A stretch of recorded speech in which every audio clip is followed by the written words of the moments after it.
Hey, what's up? Welcome to Movie Dumpster Season 3, Episode 14. Today we're talking about Uninvited from 1987, directed by Greydon Clark. I'm Joel Scola. I'm Sean O'Rourke. I'm Connor FOOP McGraw. Welcome to the dumpster.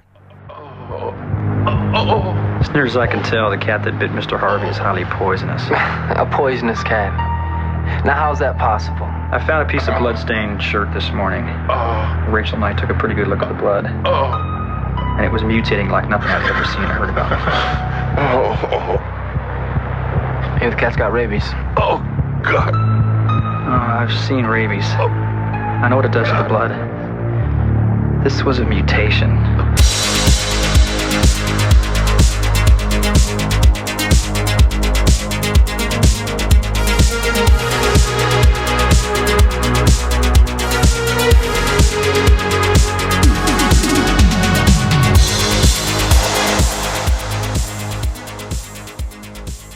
Biggest laugh in the whole fucking movie is Clue Gulager. Hands fucking down. That guy is a wizard in this movie. He's on screen for 10 minutes total? Something like that. Clue Gallagher is he's a fucking treasure, that guy, man. Whoop. I have a great story about him. I guess I'm just going to open it up with that. Fuck it, right? Yeah. So I was able to obtain, now this is, okay, let me preface this with the fact that, Uninvited is one of my favorite movies, top 20. I would say it's in there. Okay. Of all time. I watched this film a lot when I was a kid, and I rented it a lot. But with that, I managed to find an original one sheet on eBay, and I go to a lot of conventions and stuff. And as a lot of you have seen, on the Instagram and stuff, we like to go to the conventions and meet the actors and directors and actresses and stuff. So Clue Gallagher and James Karen. It was the same time that I met James Karen, and I actually talk about it on the Willies episode. Hello, handsome. Yes. So right after I went to James Karen, Clue Gallagher was right next to him because they were doing the Return of the Living Dead thing. They were right next to each other. So I go up to Clue, and I have my Uninvited poster. I have never seen another one available anywhere, so it's pretty rare, I would assume, and I'm very particular about my collectibles. So I meet Clue. Clue is one of the most genuine dudes I've ever met. He's just he's super nice. He's funny as hell. He's very much like that guy, just hey, how you doing, fucker, or whatever, So I put down the poster in front of him for him to sign it, and he's got this can of fucking Diet Coke or Pepsi, right next to him, right next to where he keeps his markers and shit, right? He's pulling the poster, and it's slightly creasing and shit, and he almost knocks the fucking can over 3 or 4 times onto this, and my fucking heart keeps skipping beats I'm twitching every time he's fucking moving it, and I don't want to be rude and be hey, could you not fucking do that, or you know what I mean? Yeah. So nerve-wracking. Oh, dude, it was crazy. So he picks up a marker and he goes to sign his name, and I'll post it on the Instagram, but he goes to sign his name and he fucks it up. And then decides to use a different color, so there's just half an autograph scribble, and then he goes and he uses a different marker, and he signs his name, and then draws a huge line up to the cat's face and puts a circle around it and put, "This pussy killed me." or this is the first pussy that killed me, or what have you. I'll post it on Instagram. I gotta pull it out. It's in a tube downstairs. Funny as hell. It was just it was both equal parts amazing and nerve-wracking at the same time. That's fantastic. Oh, dude, it was great. I have a similar autograph nightmare story, but I didn't know mine was possibly shady until years after I obtained it. I went to a Dragon Gate wrestling show, met Shingo Takagi, who I fucking love. Didn't know he was a bit of a jackass when it came to fan interactions and to fuck with him. Signs his name in kanji. I go home, and years later, and someone's like, "Oh, he's notorious for writing the wrong name on there all the time in kanji, and no one ever knows what he's actually writing." Oh, man. So what does it say? Did you get out your Japanese to English dictionary and try to figure it out? Yeah. I'm never about to look it up because I'm like, I don't want to know if he did or didn't. I just want to leave it. Oh, man. That's a great story, though. That's so fucking funny. I love that idea. Like, going to different countries and you're like a superstar for whatever and just like signing a different name in a language that they don't understand. Yeah, someone was like, yeah, I went and got Shingo's autograph, and I went home and read it and translated. Turns out he signed it as Dragon Kid. Is that a different wrestler, or is that what they call him? Yeah, same company. Oh, that's fucked up. He probably wrestled Dragon Kid that evening. And That's fantastic. yeah. Just to go back to Clue real quick, when I was talking to him, I guess we'll segue into some of the behind the scenes stuff for this. His wife had passed away, and he was with someone else. I guess his girlfriend or his current wife. And she had mentioned, and he had mentioned that his son had done the effects for this film. Really? Yeah, but so I go to look it up, and none of the names match up, and like I'm like, oh, maybe there's a different last name or what have you. I couldn't figure it out, and he's not credited on the actual movie itself. So I don't know. Maybe he was thinking of a different movie. Maybe he was just uncredited altogether. I don't know, but you could probably find out tomorrow. Yeah, well, yeah, because we're talking to Greydon Clark. We're doing an interview with him. Oh, shit. Yes. So I hope you guys are ready for that, because that's going to be fun. And that's going to be dropping on the following Monday that this drops. I believe the 29th? Yeah. I don't know. You know what you should do? You should go to that Instagram and check in that MD guide. That's what you should do. Exactly. Spells it all out there for you. It spells it all out. The actual people who are credited as the effects on this, we got Mike Spatola, and Alan Apone, and Jim and Debbie Bolden. Now, Mike and Alan are credited as like special makeup effects, so I'm assuming that's all like the bladder effects and like kind of gore effects in this. I was stunned when I looked up the shows they've worked on. It's like insane. Spatola has worked on House 19, the one from 1985 that we reviewed. Yeah. Oh, wow. Also, P.S. You should go check that out. We did House and House 2, Slashers Quarantine Up. Yes. With the Slashers podcast. You should go listen to those two, House 1 and 2. He did Leviathan, Tremors, Beastmaster 2, Terminator 2, Stargate. I was like, holy shit. Whoa. That's like amazing. And then Alan, this is going to fucking rock it. You ready? Galaxy of Terror, Skeeter, Faces of Death 1, 2, and 3, Prophecy, the monster movie with the mutant bear, Butcher Baker, Nightmare Maker, Night Warning, Evil Speak, Silent Rage, Wacko, which is another Greydon Clark film, Friday the 13th Part 3, Lust in the Dust with Divine, and he worked with Divine, and then there's the other guy from Polyester that's in that movie too. Anyway, Return of the Living Dead, Neon Maniacs, Invaders from Mars, Hunter's Blood, Return to Horror High, Earth Girls Are Easy, Chud 2, UHF? Oh, I just watched that. Coneheads? You said Apone. I was like, I know that name from somewhere. Aliens. Yeah, turns out I know his name from a whole bunch of fucking places. Yeah. He worked on Desperado, Deep Blue Sea, Iron Man 2 and 3, like the head makeup department lead, Django Unchained, The Avengers, Thor 2, Winter Soldier, Age of Ultron, Civil War, Dunkirk, the Westworld series. Like, holy shit, this guy's fucking track record is amazing. And he started off with a fucking mutant cat. Well, he didn't do the cat effects, but he did the other makeup effects. Oh, okay. The cat effects were handled by Jim and Debbie Bolden. And I guess they're like a married effects team.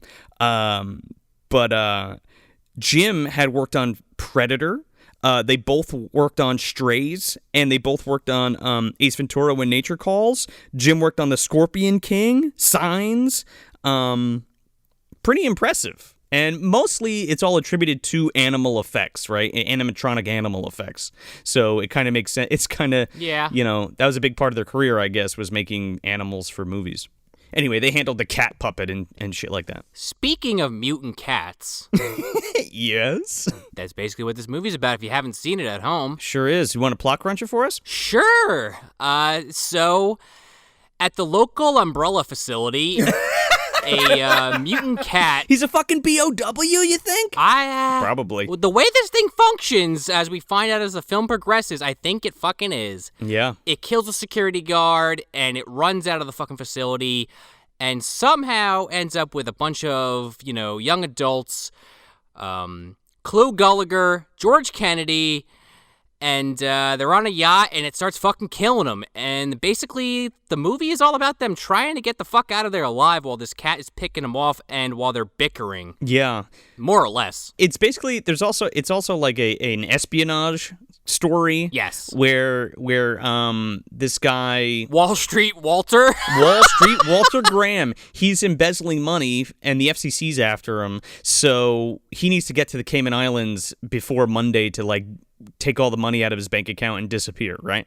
So he finds these two hot young girls to fuck, but insists to George Kennedy that it's for cover, and then they bring along some other teenage kids that they find, and then they end up going on this yacht and happen to bring a killer cat aboard, and then hijinks ensue. Yes. And by the way, since we just kind of glossed over it, George motherfucking Kennedy is in this movie, folks. I thought we were going to get to him, but yeah, that motherfucker's in this movie. George, I'm not here for anybody's shit. Kennedy, at the grumpiest I've ever seen him. He's constantly like, come on, we're not doing this. Yeah. I think the best part about Greydon Clark's one of the best parts about Greydon Clark's films is that he always has really great actors, and not that they're washed up by this point, but they used to be big Hollywood actors, and now they're kind of just working actors. You know what I mean? Yeah. The guy's worked with Jack Palance. Yeah. And George Kennedy, and all of these great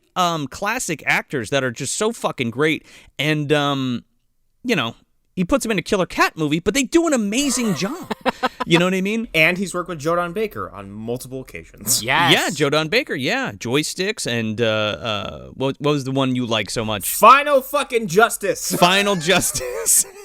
Yeah, Final Justice with Rossano Brazzi, a.k.a. fucking Prune from The Christmas That Almost Wasn't. I think I identified him, by the way, because in the beginning of the movie, someone named Donnie is shot by Jodan Baker, and I think that's actually what sets the plot along. But oh, there you go. But in my head now, in the MDU, he's shot, falls in the river, wakes up, and he's like, I am Prune. I never got that sailboat, god damn it. Holy shit, dude. The fucking Greydon Clark and the MDU are coming together. Greydon Clark Universe is merging with the MDU. I could see it. I think it's going to happen in this episode. They overlap, man. We're going into the fucking Bermuda Triangle here, so let's see. So, this movie opens, like I kind of alluded to, at this umbrella-ass fucking facility. Oh, boy. All right. Wait, real quick, before we get into it, there's two cuts of this film. Really? Oh, of course there is. There's a U.S. cut and an international version, and I will be your international guide on this trip. Your captain, if you will, of this ship, to let you guys know what's changed. And the big one here is, in the international cut, this whole opening sequence is cut down to 2 scenes. Really? Yeah. Because I really like how this is edited, because it's it'll show a scene, and then it'll show some credits with a black screen and just yellow text, and then it'll cut to a next scene. Something will happen, and they kind of repeat this back and forth for a couple minutes until the plot starts going. Yeah, there's none of the exposition from the U.S. cut is in the international cut in the beginning, and it's got a totally different music score. Huh. Which is strange. Is it better or worse in your opinion?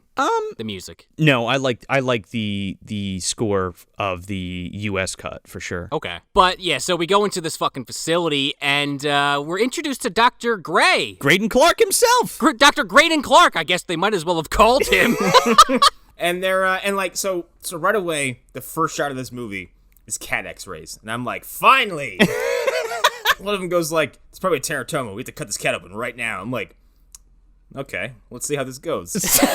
Can you explain to us and the audience what that is? A teratoma is a tumor that you can find inside the body it's a tumor or growth that can be made of either hair, which is fucking gross and horrifying when you find one. Oh, weird. Muscle or bone. So usually if something ends in oma, it's a tumor or a mass. Okay. Oh, okay. Could it also be classified as a mutant cat hiding in a body? Yeah, I love the idea of 2 veterinary doctors, in lab coats with charts, looking at a fucking board and going yes, we must cut this cat open. Yes, come here, look at this. When in reality, I would see 2 vets look at this and go, you see this shit? It's fucking wild.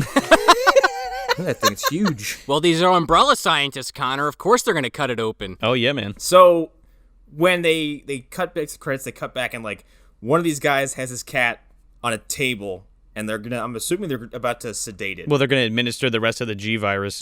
Yeah, or something.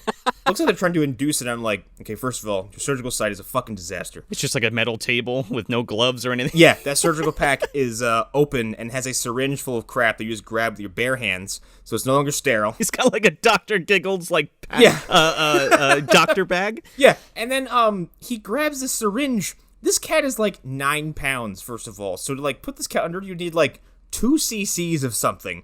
And he grabs this like 90 ml syringe and just draws it back. I'm like, the fuck you doing with that? You gonna put a lion to sleep? I mean, when you find out what this thing actually is, he probably needed that much. He probably did. Do they even know what it is? Not yet. Which probably scares me more, because they're like, we gotta do surgery. Let's put it under. I'll use 90 cc's of fucking of midazolam. They don't know what the fuck is wrong with this cat, but they also, like, when it runs off, they're like, oh, code red, get the radiation suits. Yeah. I'm like, Yeah. what the fuck? Now, here's how I could have saved all the lives in the next 5 minutes. Scruff the cat. Just hold it. Just hold it down. Restrain it with a little bit of gusto. This guy's like, meh. The cat moves and he just lets go, and this cat jumps off the fucking table and runs down the hallway. I'm like, I've lived this situation too many times to know everything you just did wrong. Here's an idea, Doc. Close the fucking door before you fucking do this. Close the door. Yeah, how about that? It'd be hilarious if like he closed the door, but there was still like a doggy door that it fucking ran through. Someone's like, why do we even have that? Like, Well, it's a veterinary hospital, question mark. we're an animal facility. What do you want from me? I don't know. It's like some half-ass fucking Splice O' Life from Gremlins 2. Yeah. Yeah, right? Christopher Lee's like down the hall working on a fucking monkey or something. Those tomatoes that are bounce. Well, yeah. Cybo Man's down the fucking hall if it's Umbrella headquarters, obviously. Oh, that's right. Shockma's in one of those rooms. They walk by it. Albert Wesker's reading a fucking newspaper, sees the cat run by, lowers it, picks it back up. Job's reading the entire history of the world in about 12 minutes. So Hunk and his crew fucking run down the stairs with like a trank gun. It looks like the radiation suits from like the Crazies. Why do they have to look like ghosts? What is up with that? I don't know. I'm into it. So in the international cut, it's like that establishing shot of the building, and then it's just this scene where like these 3 dudes in radiation suits are there, and the fucking siren's going off, and they run down the stairs and they find the cat. And this one guy shoots it with a trank dart, and it like lays down, and then we get the first glimpse of this wonderful fucking cat puppet pushing itself out of the regular cat's mouth. Yes. I love when the xenomorph-esque reveal of this thing where it pops out of the mouth. When it does that, like, the regular orange tabby suddenly becomes this gigantic, muscular-faced monstrosity because this fucking puppet has to pop out of it, and it looks like a lion. It's so funny looking. Did you know this was going to happen, Connor? No, I had no fucking idea. What was the first thing you thought when you saw this? I was cackling out loud. It was fucking wild. I loved it. Because you guys said mutant cat. I was like, all right. And then suddenly this thing just goes like, and a smaller, uglier cat popped out of its mouth. I'm like, now when that cat opens its mouth, I want a smaller cat to come out of his mouth too. Dude, I gotta tell you, it's kind of like Monster in the Closet. Yeah, kind of.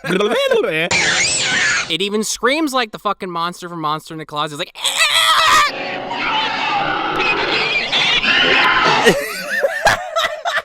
Okay, so, all right, before we talking about... Wait, okay, hold on. Yeah, it's a giant fucking tabby cat head, because the actual poisonous cat puppet is huge. It's like... Yeah, it's massive. yeah. It's like a big... It's like a big hand puppet. So that cat that they're, pushing it out of its mouth, like the bigger cat, must be really big, like the size of my body. You know what I mean? Sure. Yeah, and I think just when you're recreating something like that as a puppet, one, because you're never focusing on it, it's just there as it's there as a setting for the extra puppet to come out of. But because they blew this fucking cat's features up so much to for this to work, it looks like a different beast altogether. I'm like, Oh, yeah. Yeah. when they first show its face, I'm like, oh, and then it opened up and a second cat came out. I'm like, oh, that's the danger. This thing shrinks and gets as large as a fucking dog at some points. Yeah. It kind of looks like sometimes it looks like Salacious Crumb. Kind of, yeah. It kind of does. Other times it looks like a gremlin or a hobgoblin. Yeah. And other times it looks like a slimy tabby cat. Well, you know, when it's basically just like you said, Connor. It's almost like it's the shape of the cat, but it's coming out of its body, and it almost looks like tumor-esque, and It looks like a hairball with a face. it's fucking vile looking. It is, yeah, it is kind of like, it looks hairball-ish. Like, it does look like this collection of just, like, shit, like hair, muscle, and bone, and whatever the hell. I love it because it's like this gross thing, but it has like scraggly hair on it. You could see its fucking rib cage and shit. I love it. And to that point, if you x-rayed it, you'd probably see all those features, so I don't know why those doctors are like, what is that? Well, right. Because it can shrink. It's the incredible shrinking mutant cat. Did this thing swallow a fucking owl pellet? What's going on in there? And as we find out as the film progresses, this thing has a fucking sense of humor. Oh, it sure does. So in the international cut, it's just these guys. They shoot the thing, the cat comes out, kills them, blood all over the fucking walls, and then it just fucking cuts to the Florida, Miami, wherever the fuck they are, Miami, whatever. But in the U.S. version, we get all this lore, right? So like, you have Greydon Clark as the doctor, and he's like, oh, the fucking cat, and he's like, don't let it get away, and then this happens, and then they chase it out into a fucking parking garage. And Greydon Clark comes out, there's a security guard fucking standing there, he's like, give me your gun! The guy's like, huh? He fucking just pulls it out of the fucking holster, and He just rips it right from him. he's like going around the parking garage, like looking under cars and shit. We gotta kill that cat. He's fucking yelling all over the place. I love, like, the desperate tone of the situation, but then it's essentially a bunch of grown men going, Pretty much, yeah. here, kitty, kitty, kitty, kitty, here, kitty, kitty. Oh man, there's such a good shot of It's like a shat. It's like I love when they do this when it's like the shadow of the creature. Oh yeah. Because you see the head and then this fucking thing coming out of its mouth like as a shadow on the wall. I love it. And it kills all of them. Oh yeah, kills the fucking security guard. Yeah, it kills Officer Spangler first, I think. Yeah, you know, I'm glad I'm not the only one that thought that. He looks like a young Harold Ramis. Sure. Graydon's the last one to die, and he's got this revolver, and he's like looking around, and like this cat like jumps out of a sunroof and like bites him on the throat of a car. That's what I'm saying, man. It's got a sense of humor. Yeah, man, I mean, it's not as sharp as our werewolf friend from the Runestone, but this is true. He doesn't put a hat on, but it's pretty damn close. That motherfucker wears hats and shit. Officer Fenry is coming back. And so this cat, it runs out of fucking like air vent Yeah, it escapes into the night. into the streets of Fort Lauderdale. I will commend everyone who filmed this when dealing with an animal that is as like unpredictable and very independent as a cat, because like dogs are easy. Dogs listen. Dogs can be programmed. Cats don't give a fuck about what you want or what you need in the moment. Okay, so like to get this cat to do what you need to do for this, like, one, for like I'm sure it was a modest budget, and two, like just for what's going on in this film is pretty impressive. It's funny you said that because I was watching the special features on the Vinegar Syndrome DVD Blu-ray that you should pick up of The Uninvited. It's on the way. I got it in the mail. Oh, dude, it's so good. They did a great job restoring it.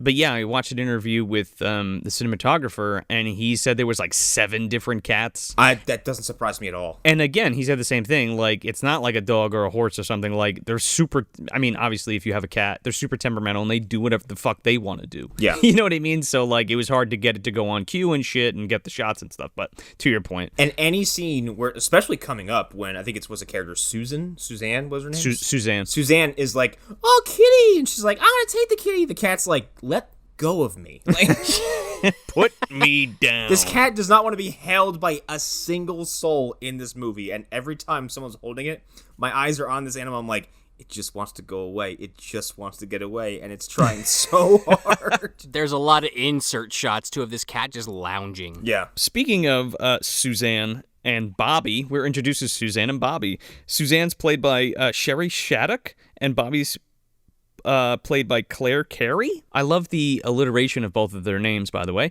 Everybody, side note, most of the actors in this movie, if they already weren't working actors or like well-known actors, everybody in this movie kind of goes on to do big stuff. I think one of the guys we meet later is in like CSI Miami. Whoa. They had pretty lucrative careers for themselves, so it's always kind of humbling to see the first appearance of these people, you know what I mean, of these actors. Hey, I mean, you listed off even the special effects people had pretty fucking good careers after the fact, so I see it. It's crazy. And again, like, Greydon's known, I mean, he's like the low-budget king, dude. But he works with all these talented people. So talented, in fact, that just for instance, just real quick, I want to talk about Without Warning for like 1 second. The fucking creature head from that, like the alien head, was sculpted by Rick Baker for $20,000. And Holy shit. Yeah, and then somebody else ran the prosthetics and all that stuff for Kevin Peter Hall. Also, Without Warning is like the proto-Predator, where like, I guess Shane Black got the idea from Without Warning because Jack Palance is basically Dutch in that movie, and the fucking alien comes to Earth to like hunt people for sport, and it's played by Kevin Peter Hall, the same guy who plays Predator in 1 and 2. That sounds so much like when you stack something like, what is it, like The Ultimate Warrior next to like The Road Warrior, where you strip away all the plot elements, like the fine details, you're like, that's the same film. It's the same thing. So that was kind of interesting that I learned that I didn't know, but apparently Schwarzenegger's gone on record to say it like, oh yeah, they ripped it off completely. Arnold knows what's up. Oh, yeah, they did that. It's fine. Look at me. Yeah, they did that. Well, anyway, get to the chopper or something. This is the part where I killed the guy. Yeah, look at me go. I made a shit ton of money on it. Who cares? Who's Greydon Clark? I don't know who, what? And this is the part I rip his arms off and he falls and he dies. Isn't it great? Yeah. On to the next scene. I'm going to tell you what I see and what's happening on screen.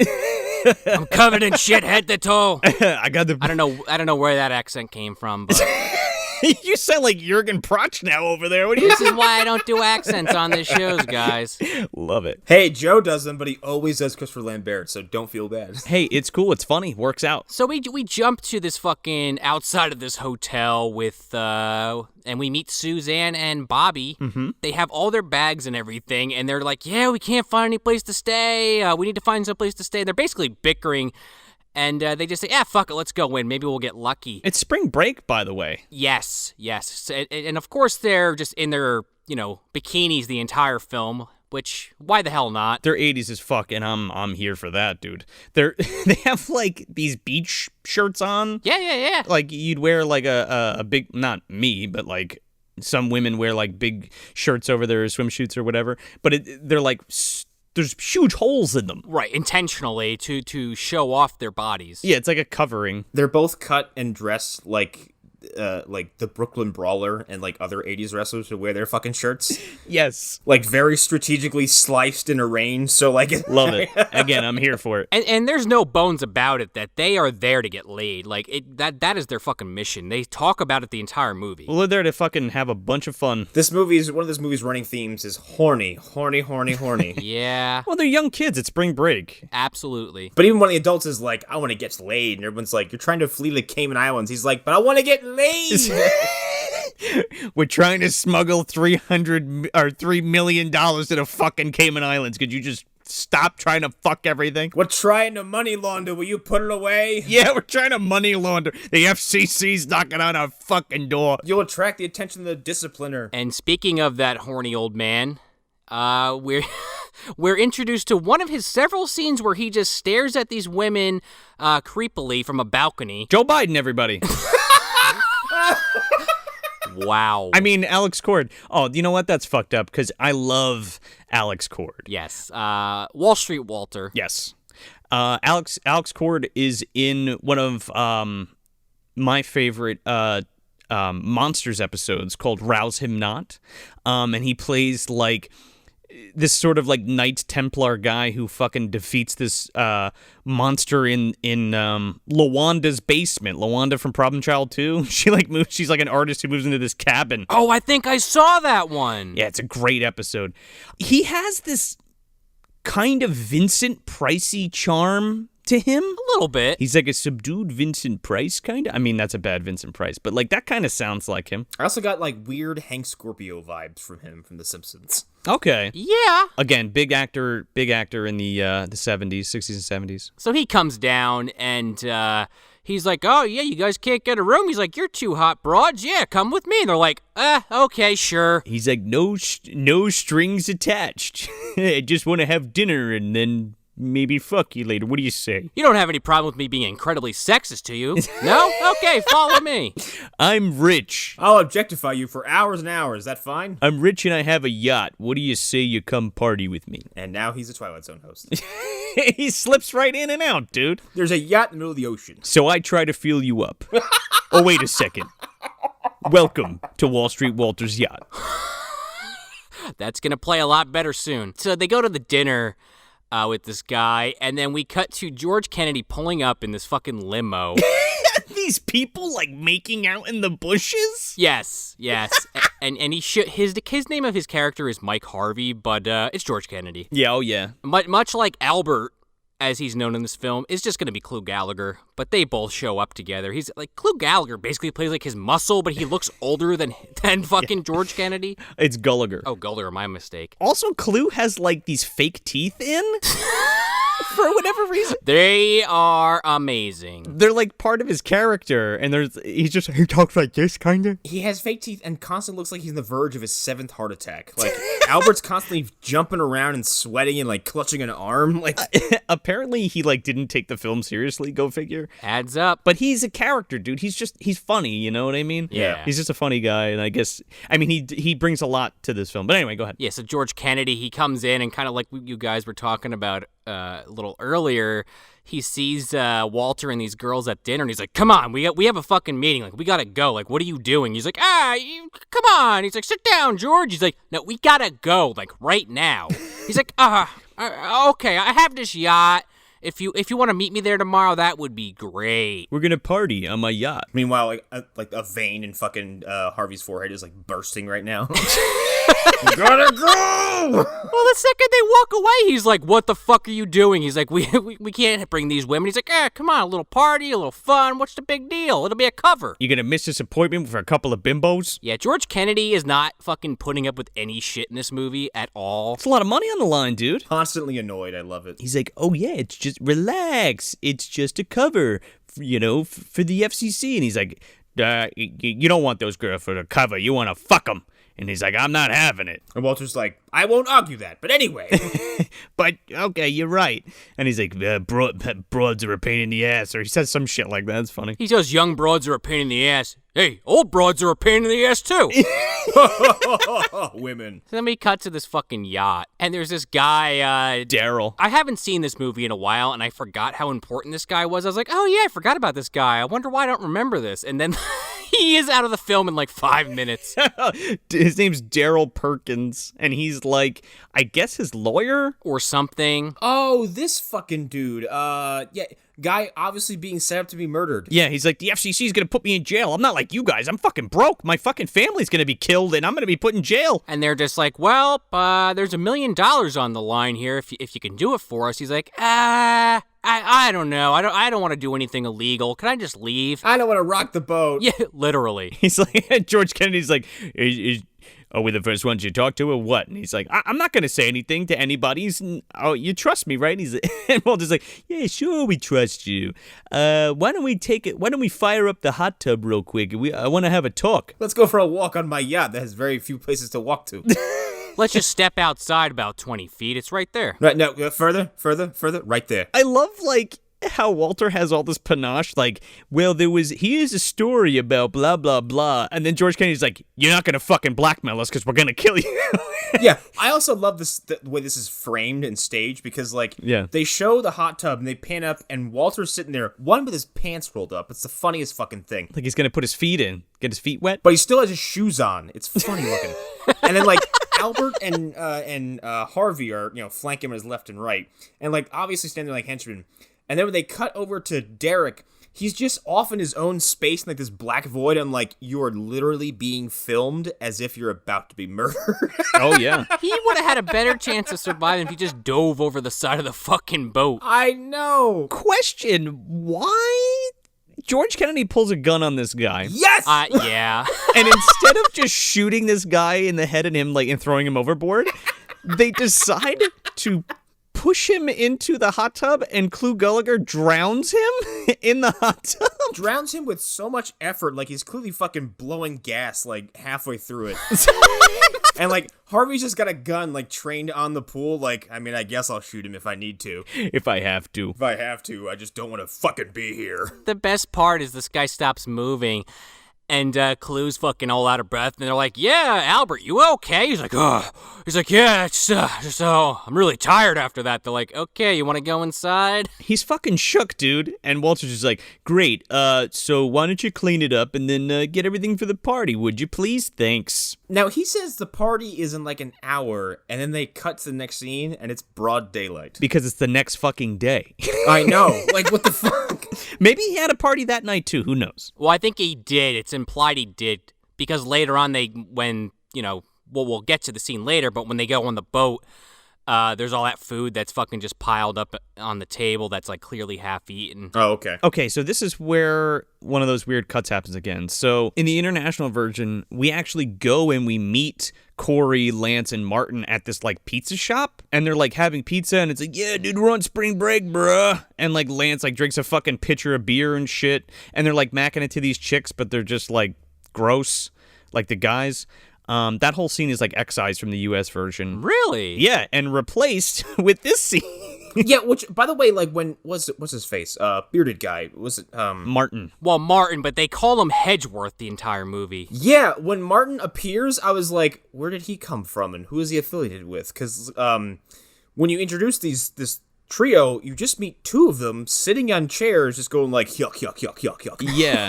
So there's a whole nother scene with the exposition with them and like introducing their characters before they even get anywhere close to this place. Yeah, didn't see that. No, but instead it's in the U.S. version. It's replaced with this gas station attendant giving the cat, the titular uninvited cat, some milk. This shit is so funny because I didn't really know. Like, I thought it was gonna be like an insert of like, oh, the cat's making its way to the fucking like to the characters who are central to the plot. And then suddenly, I'm hit with a subplot where a robber assaults a gas station attendant and steals the keys to the cigarette machine and runs off with some change. This scene is infamous, dude. This is the big scene. He goes, "You got change for the cigarette machine?" He goes, "Oh yeah, here you go." And he fucking beats the shit out of this guy. Yeah. And he like steals his red truck, and apparently he has an accomplice. And they're driving away, and he's like, "Yeah, how much you get?" They're drinking Budweisers in the truck. He's like, "Oh, how much you get?" And he's like, "I got enough for." Yeah, but they're fucking Crocodile Dundee hats. Yeah, I got enough for a 6-pack of Bud Dry and a hooker or whatever. Let's do it. They get passed by the people from Critters, like. Oh man. They tip the hat at him. Lars and fucking and Quigley fucking pass him in the Yep. in the Jeep. They give a polite nod, like, "Hey." I thought we agreed on Masterbrow. Fuck. Yeah. They nod at each other. The cat nods at the Kreitz. The Kreitz are on the back waving. Yeah. I was gonna say, this thing does look Critters-esque, especially in this scene. Yeah, kinda. Dude, yeah, because it's in the bed of the truck, and they're fucking driving down this road, and it just bursts through the back rear window and just bites the shit out of the guy's neck. They're insinuating that the cat was pissed off that this guy beat the guy who was giving him milk at the gas station. Yes. And like jumped on the car to get revenge. Hey, why not? Fuck him. And he totally does. This truck goes careening off this fucking cliff. Not even a cliff. What would you even call that? Like an embankment. Like off the side of the road into a ravine, and the fucking car like flips twice. This car crashes 18 times. At least the sound does. Yeah. You picked that up too. Just a side note, when I was a kid, like when the internet first came out, I used to be a huge fan of badmovies.org, and that's where I found out a lot of about movies like this. And I had never seen it, but the guy who ran the site used to upload clips, and this was the clip that he used on the page for the Uninvited review. That site is how I discovered Ricky Ho, Evil Yep. Spawn, and a handful of others. And yeah, that was where I saw, I think, the clip in Ricky Ho where he punches the guy in the bathroom and he explodes. Yeah, he fucking... And the clip where I think it's Tarzan, I think is the name of the character, does that. It's the infamous clip where he smushes a man's head with his hands. yeah. That was in the Daily Show. Yeah, I had actually... his name is escaping me right now, who used to run that site. Anyway, I remember specifically... I followed that site since I was a kid, since like the 90s and into when I was in high school. And I ended up, I think his name's Andrew. I don't know. I ended up trading Night of the Demons for my Street Trash VHS that I have. So like my Street Trash VHS is from the guy who ran badmovies.org. Oh, shit. Pretty cool little thing. Anyway. So then we get this proper scene, since they cut out the other one, I guess, of meeting Lance and Corey. Yeah, this is the first time we meet them, yeah. These guys are human garbage. Especially Corey. Like, Lance redeems himself a little bit later on, but Corey sucks the whole movie. I called them Pancake Face and Curly Haired Boy. Lance is like a dumb jock, and Corey's like, I want to be a rich scumbag, but I'm not quite there yet. Quite literally. Yeah. And to your point earlier, Joe, because the third guy does come in.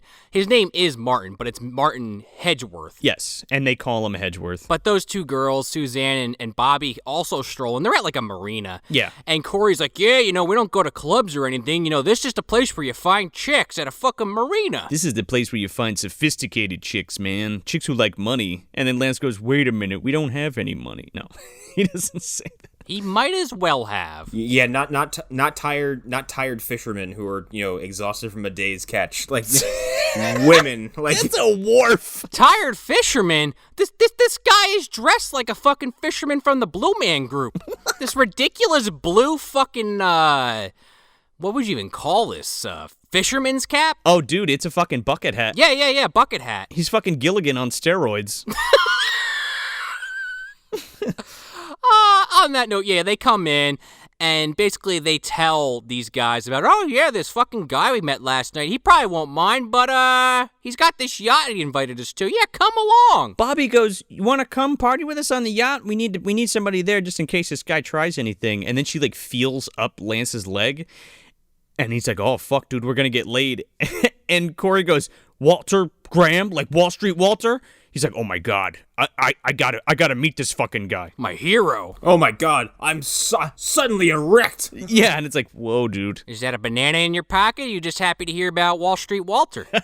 It's my cucumber from Spivey. These two women come up and just basically are like, hey, look, free sex, and he's like, not really. Wait a minute, hold on. What? Who's there? Whose boat? You mean I get to meet my 60-year-old idol who's just a multimillionaire that was on the cover of Forbes, so that makes him automatically a good guy? I love Donald Trump. It might as well be, right? Yeah, he's a real straight shooter. Okay, I'll stop. Like, you're having, like, a conversation with women your age, and, like, it's spring break, and you're gonna party, and you're worried about this old fuck in his yacht. Like, fuck that guy. They have started to approach, I believe, the yacht, and they hear meowing. Oh yeah, on their skiff, the fucking slam dunk. This is they cut real quick here, and this is the scene that we were talking about before, where George and Walter are like going onto the boat, and he's like, what the fuck, man, you're late. And he's like, where's my girls? And he's like, fucking pains in the ass or whatever. I told them you died. Well, and here's the thing: before they get on the slam dunk, I love that thing. they hear some meowing coming out of like a crate or something. And this cat, I gotta tell you, must have opposable thumbs because it's constantly being fucking trapped inside crates. Dude, it's in a box with like life preservers and shit. And it suddenly has a collar, too, that we haven't seen yet. It has a big, giant ID tag on it. It's huge. Now, this, in the international cut, is the first taste you get of the cat being, like, from genetically altered, right? Sure. Like, with the exception of that one shot in the beginning, this is the only other shot to give you, like, a lore dump. Well, they also make a point, too, here, where Hedgeworth apparently is in school for his doctorate to be a biologist. So he's like kind of... Yes. He has a little bit more information on this just from, being in that field of research than the rest of the group. Yeah, Corey is for law and Lance is football or some shit. Anyway. So yeah, they get on the, I'll say it one last time because then it's out of the movie, slam dunk. Sean, there's something about the contempt you have when you say it that amuses me to no fucking end. Like, the slam dunk! Obviously slam dunk is a basketball reference, but my brain immediately goes to fucking Space Jam for some insane reason. Danny DeVito owns it? Yeah, that's what I'm saying, man. Danny DeVito alien? The slam dunk. When you said skiff before, for whatever reason, the Weequay skiff guards from Jabba's fucking skiff popped in my head. I just pictured one of them like driving this slam dunk boat, and like he like retired from Jabba's skiff and like now uses a little charter boat in Florida. He goes out and he's like, "Hey, Bubba, I see you got better from your Sarlacc wounds." Yeah, the fucking music's playing from Jabba's palace. Yeah, exactly. His party. So yeah, like they get on the boat, and immediately George Kennedy and Walter are just like, whoa, what the fuck's with all these people? Like, we just said you two could be on, not all these other people. And they're like, yeah, come on, what's the big deal? We're gonna party, it's gonna be fun. And like, this is where Walter finally is like, no, like, we're doing this fucking shady ass business deal. We don't need this trouble. I was trying to get laid, but now you made it a thing. I was trying to do a crime and get laid, and now I have all this extra stuff here. Get you every time. And we're also introduced to like the final character in this scene. Yeah. The boat captain, Rachel. Who I was describing as Dan Haggerty's daughter. Because she is quite sedated throughout this entire film. Well, we never meet her father. No. And very much like, oh, whatever, it's the boat, she can't, I'm the captain of it, it's my dad's boat, it's whatever, it's fine, whatever, okay? Albert, just keep the needle in the middle, alright? Fine. Shh, you think she's fucking Haggerty's daughter? Totally. I mean, it's implied he's dead, so as far as she knows, that's the case, but honestly, he's in the wizard's mansion. Could you imagine? So that's a prequel to Elves where Wall Street Walter takes his yacht business from him, and then And that's why he's living in a trailer? and that's why he's living in the trailer. You can't take my yacht. It's all I've got. I got this daughter. We're both very quiet and calm. Come on, man. We used to do coke on your yacht. Why you putting me outdoors here? Don't fire me. Have a heart. Little did he know he would ascend. Yeah. Elfenhooten. It all worked out for him. Oh, yeah. And his daughter, as we find out. Yeah. I think better for her, though. Yeah, well... She doesn't have to live with Charnetsky. Yeah, that's a good point. None of his, chunky chicken farts. No. Rachel's played by Tony Hudson, by the way. So I wasn't really sure who the protagonists of this movie were going to be, because when we meet Suzanne and Bobby, I was kind of like, oh no. Like, I was like, yeah, right? Not you two. I mean, at the end of the day, it's mostly fodder, but, everybody's pretty likable, to be perfectly honest. Yeah, but I wasn't sure who I was going to be left, like, because usually when this situation pops up, I'm assessing who the final girl is going to be. Sure. And as soon as I saw her, I'm like, bam. I mean, it's her and Hedgeworth, because he's the only other one that has a character. Hedgeworth is, I'm assuming, Curion's brother from House of the Dead, or at least cousin. I say character, I mean more so like he has a background in something. Sure. Well, he's intelligent, you mean? Exactly. Sure. Especially in this group. Can deal with situations. Because, we also find out, like we kind of just alluded to, that her father has some history with Walter also. Like, possibly this was his boat originally, and Rachel's... No, it was his boat. Right, and Rachel's just kind of working for this guy. A, he pays her, but B, because she's trying to buy the boat from Walter. Yeah. We go back to this argument about, get off our boat, like, we don't need all these people on the fucking boat, and I think it's either Bobby or Suzanne are like, hey, we can work on the boat, like, we don't have to be kicked off, like, yeah, we can party, but we can help out, too. And Rachel's like, yeah, actually, like, the whole crew fucking quit, so we kind of need some extra hands. So you can be indentured servants, why not? She doesn't want to leave the port because there's no fucking crew, and then she's like, these assholes are going to be the crew? All of a sudden, fucking, Albert comes rolling up on the fucking slam dunk, and he's like, Walter, and he gets on the fucking boat, and he's like, do you have she's coming, we gotta go, and he's like, okay, you're all gonna be part of the crew, let's go. Yeah. Exactly. I forget if it's this scene or like a couple scenes later, but he starts handing out jobs. George Kennedy, yeah. He's like, all right, yeah, you're going to be the maid, you're going to be the cook, and you're going to be the janitor. And like Lance is like, oh, what the fuck? The janitor, the busboy dishwasher. Oh, yeah. I also love the idea of him going, the FCC's coming, and like over the horizon is like a boat that just says in big bold letters, FCC. And It's not even the FCC, right? it's a boat called the FCC, and they're just like, oh shit! Fucking crack-a-crack. There's also this line that's important for later where when they bring the cat on board, Walter's like, get that thing out of here. I hate cats. Mm-hmm. And, they kind of get into a bit of an argument about it. And Hedgeworth is like, listen, like having a cat on board is actually supposedly good luck. So like, I don't really think it's a problem. And little did he know. Yeah, but like, ultimately, Walter bargains with Suzanne, and he's like, fine, bring the cat, but I'm gonna fuck you later, and I don't want to hear any bones about it. She's like, okay. Like, quite literally, because he's like, oh, yeah, you're going to owe me one, and I never forget. Get what I'm saying? Are you picking up what I'm putting down? Well, like, they're not taking this guy seriously at all. They just think they're going to fucking, pull one over on this old man and just fucking party on his boat, and that'll be it. But, like, they don't know this guy's, like, a hard ass, like, out there to fucking, Well, yeah. embezzle $3 million at least. He's a fucking criminal, and he kills people. It's kind of why I like this character a lot, because especially later on, there are moments where he's like, yeah, I'm a rich scumbag, and like I can tell you how to become a rich scumbag. It's real easy. Just kill people and lie. Yeah, literally. He's very well aware of who and what he is, and he has no bones about it, and I really love it. Yeah. No, he embraces it. Plus, he's just a great actor, and he just plays it really well. Yeah. I mean, they go inside, and this is where he hands out the jobs, but we also see, like, that leftover food from the party from the night before, and these fucking idiots are start picking at it. Like, you don't know who was touching that. Ugh. Yeah, it's kind of gross. Fuck it, it's the 80s. Yeah, I guess. Someone's like, dude, COVID. In 88. Yeah, right? What's that? As they eat a handful of shit. They just keep eating. Like, what are you talking about? That's a liberal myth. Like, You fucking, that's fake news, motherfucker. yeah, I don't wear masks in public. We all know each other. We're young. We're hip. Yeah, we're family. It doesn't matter. But since we're family, we can't get each other sick. There's also a part where Lance is like, George Kennedy fucking starts assigning jobs, and he tells him he's the busboy. He's like, man, you could take a fly and whatever. Yeah, and Corey also specifically gets in George Kennedy's face. And he was the one that was all about this Walter character. And Walter and George Kennedy are both like, yeah, this guy's a piece of shit. Get out of our face. And he's like, oh. I hate these punk kids. George Kennedy could pick Corey up and, like, break him in a million pieces if he really wanted to, because he's a giant fucking man.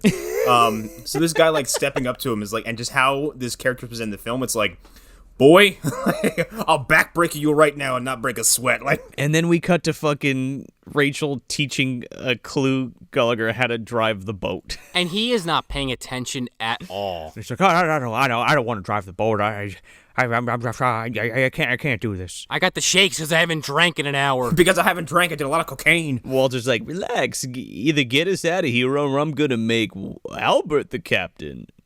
See ya. So they take off. they leave the fucking marina. And we also find out that they basically, like, the plan is, they're leaving on Friday, get to the Cayman Islands by Monday, and, like we kind of talked about earlier, get the money out of the bank, and then they're going to have more money than they know what to do with. So, like, the fact that they have $3 million in these briefcases that George Kennedy has put in the safe on the yacht is already a lot, but I guess they have way more waiting for them? Apparently it's like chump change to them. It's just kind of their way to, like, I mean, it's still $3 million anyway you cut it. It's their fuck you money? It's kind of their fuck you money. I'm pretty sure it's their fuck you money. It's a lot of work to go through for your fuck you money. No, I think it's to whenever they get to the Cayman Islands, if they need to pay somebody off to get access to the bank or whatever. Sure. So, and as she's like teaching Clue how to drive the boat, there's like a scene in the engine room where something scares the cat, and it, like, the mutant cat comes out of it and fucking, like, beats the shit out of one of the parts in the engine room? Yeah, because she's showing him how to drive the boat, and he's like, oh, yeah, you just hit this, this, and this. She's like, oh, wait, don't do that. And he's like hitting levers and moving stuff that he shouldn't be touching. It's like Drop Dead Fred. He grabs a lever and he's like, yeah, this will do it. Brr, and just cranks it down. And like steam or something shoots out at the cat, and it freaks. Yeah, it breaks something in the engine room, so that's the beginning of the problems with the engine on this boat. Then we go to the fucking kitchen where these guys are working, I guess, cleaning up the food that's left, doing the dishes, getting dinner ready. Cleaning up from the party that came before them. How undignified. Like, That's exactly what's happening. And Hedgeworth is the only one that's like, it's not that bad. Like, who gives a shit? This is like, once we're done with this, we can kind of hang out. Yeah, I feel like Errol Flynn. He totally says that. Yeah. And, of course, Suzanne and Bobby come in, and they just are like, yeah, it's really hot in this kitchen, isn't it, boys? They're like, oh, yeah, it is. And they're like, yeah, it's so hot. It's so hot that I gotta take my shirt off. Yeah, exactly. They start unbuttoning their shirts, and Lance and Corey are going like full like Big Bad Wolf fucking Looney Tunes on them. oh, they are Tex Averying all over the fucking floor. Oh, yeah. Jaws unrolling and sliding across the floor. Yeah. The mask is in the corner freaking out.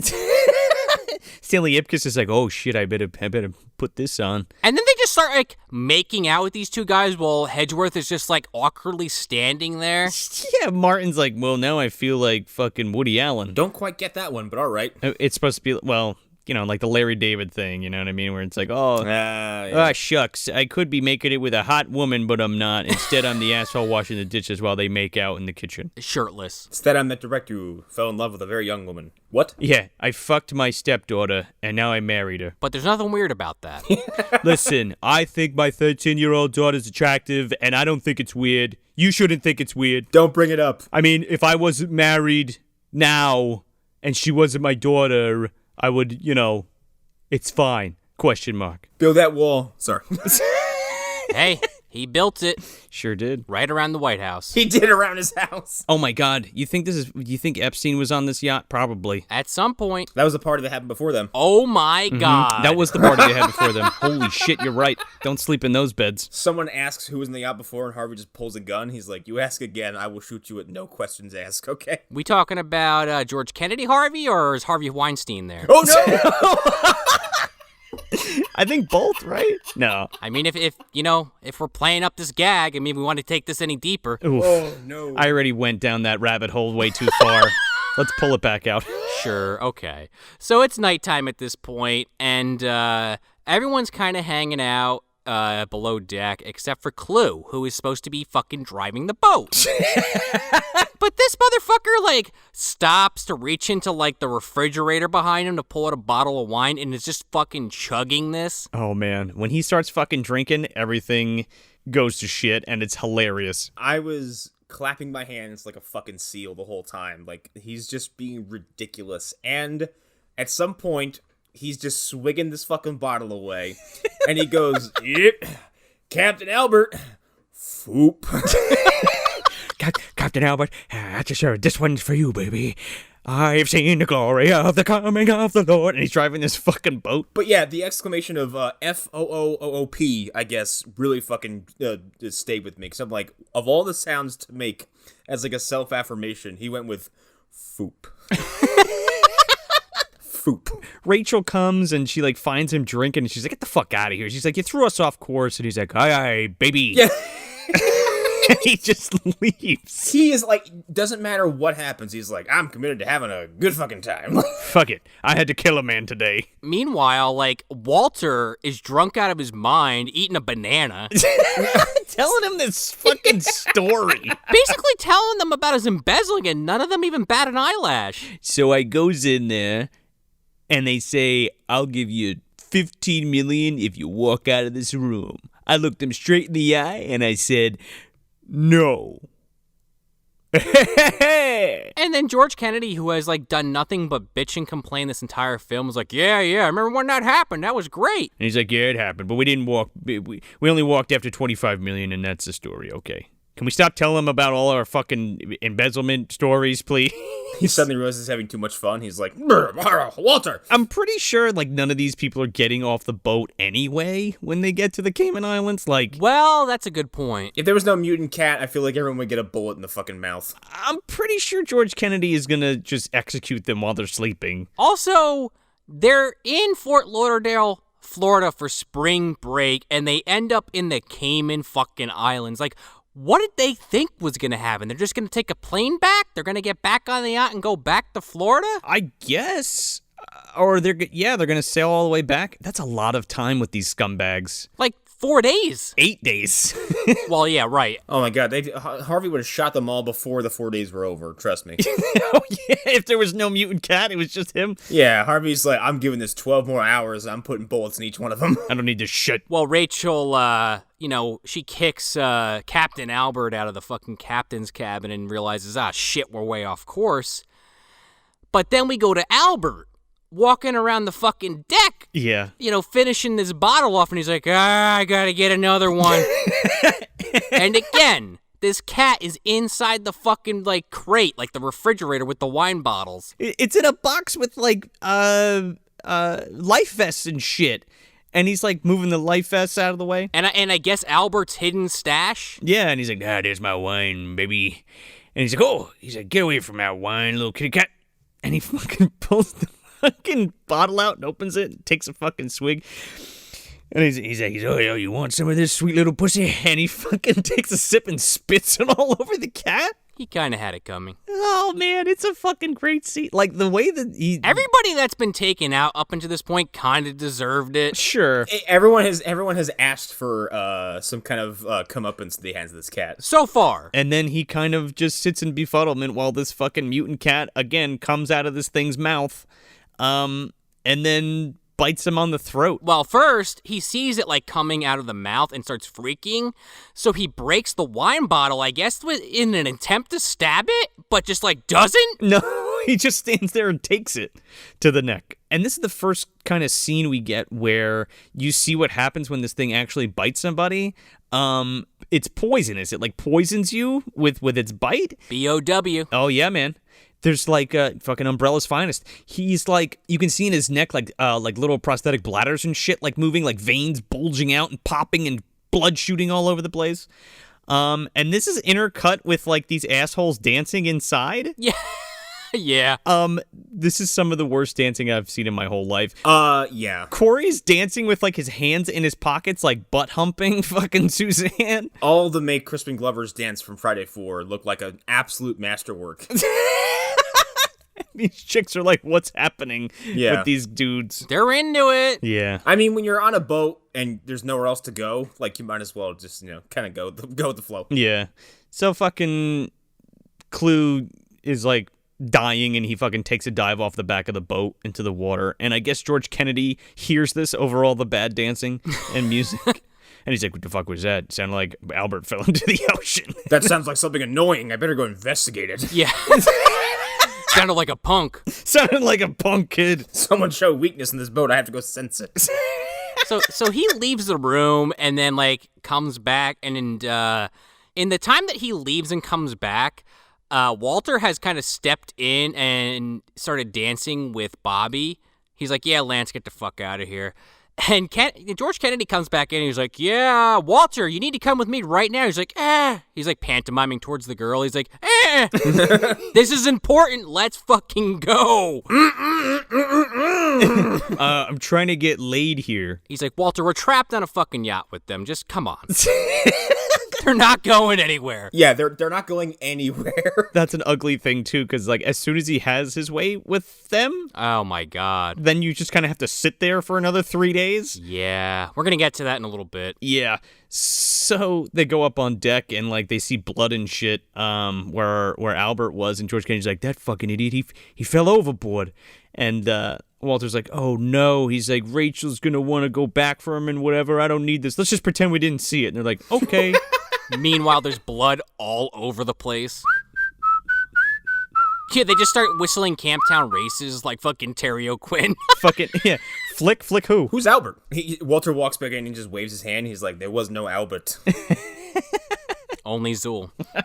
So come morning, we start this scene with fucking Bobby and Suzanne lounging in front of the fucking hot tub. In the spa where Gary, what the fuck's his name? Daryl was fucking choked out. Daryl was fucking killed. And we get the continuation of this, I don't know if it's a gag or thing that I referenced earlier of Walter on the top of like a balcony staring down at them, just gawking. He does a lot of leering from a distance, so he's just like, bleh, just being a creep. Yeah.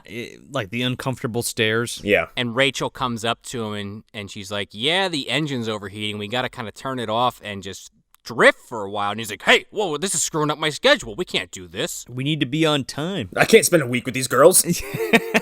And then, she's like, okay, well, this is what we got to do. Like, I don't know what to tell you. I'm going to try to fix it. While she walks away, him and George Kennedy are like kind of trying to figure out their story. They're going to tell her. And she comes back in. She's like, shit, I think Albert fell off the side of the boat. I found all this blood. And they're like, oh my God, are you serious? Wow. Huh. That's a shame. I liked him. No, that would never happen. No. And she's like, we got to go back. And George Kennedy's like, no, because he couldn't swim. And she's like, is that true? And he's like, oh, yep, sure is. He's dead. He's gone. He's shark bait now. Wherever he lies, there shall he be buried. Move on. You want this boat or not? Get out of here. Yeah, he goes into his briefcase, Walter, and he breaks out like a contract, and he's like, yeah, look it over. She's like, wow, this is the deed to the boat. Like, you're just going to give it to me? He's like, well, just, if we don't have to turn around, I don't see why not. Get me to the Cayman Islands. And she's like, I'm not going to sacrifice somebody's life for a fucking boat. And he's like, well, and that's when George Kennedy says, yeah, he couldn't swim. He's probably shark bait. Also, like, if it was the night before, that motherfucker is gone. We are at open sea. Well, sure. You're not finding a fucking thing from that guy, okay? He is gone. There's also a quick scene real quick where, like, Martin is, like, examining where the blood is and, like, finds a piece of cloth with blood on it and decides to put it under a microscope for whatever reason because he just can't get enough biology, I guess. This is his Curian moment where he The blood, it lives forever. Except the tools he uses aren't totally covered in dust. Yeah, the tools he uses are contemporary given the time and not covered in dust. I don't know, dude. He uses a sextant that's covered in dust. Sure. Well, that's because it was in a case and she probably hasn't used it ever. Her Haggerty left that there.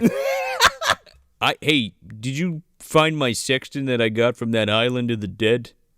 Or what? There's a compartment under the bottom. You turn in the knob, and I have a little stash in there I've been saving.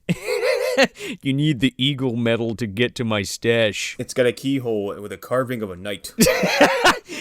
Take it out of the statue on the top deck. In fact, it's actually the symbol from Elves, that thing that he fucking researches. Oh, it's the fucking charm that he's got on his neck, the Alfenhouten medallion? Yeah. The boat was designed by the same guy who designed the RPD police station, okay? It's very weird and complicated. This yacht used to be a museum. What? That doesn't explain all the secret passages. So Martin takes a sextant and a magnifying glass for whatever reason and, like, looks at this piece of cloth with blood on it and, like, reactivates the cells with some water. And he's like, look at this shit. And she's like, what am I looking at, Martin? And he's like, look, the blood cells. It's over thousands. There's thousands more in there than there should be. And if this is Albert's, that's weird. I think this is kind of a cool way for how this cat's poison works because they seem to be implying that once it bites you, your body starts producing red blood cells to the point where, like, you can't house as much plasma as is being produced, I guess, and you just start popping all over the place. That's fucking rad. And there's so much blood going through your heart, it's fucked up. Yeah.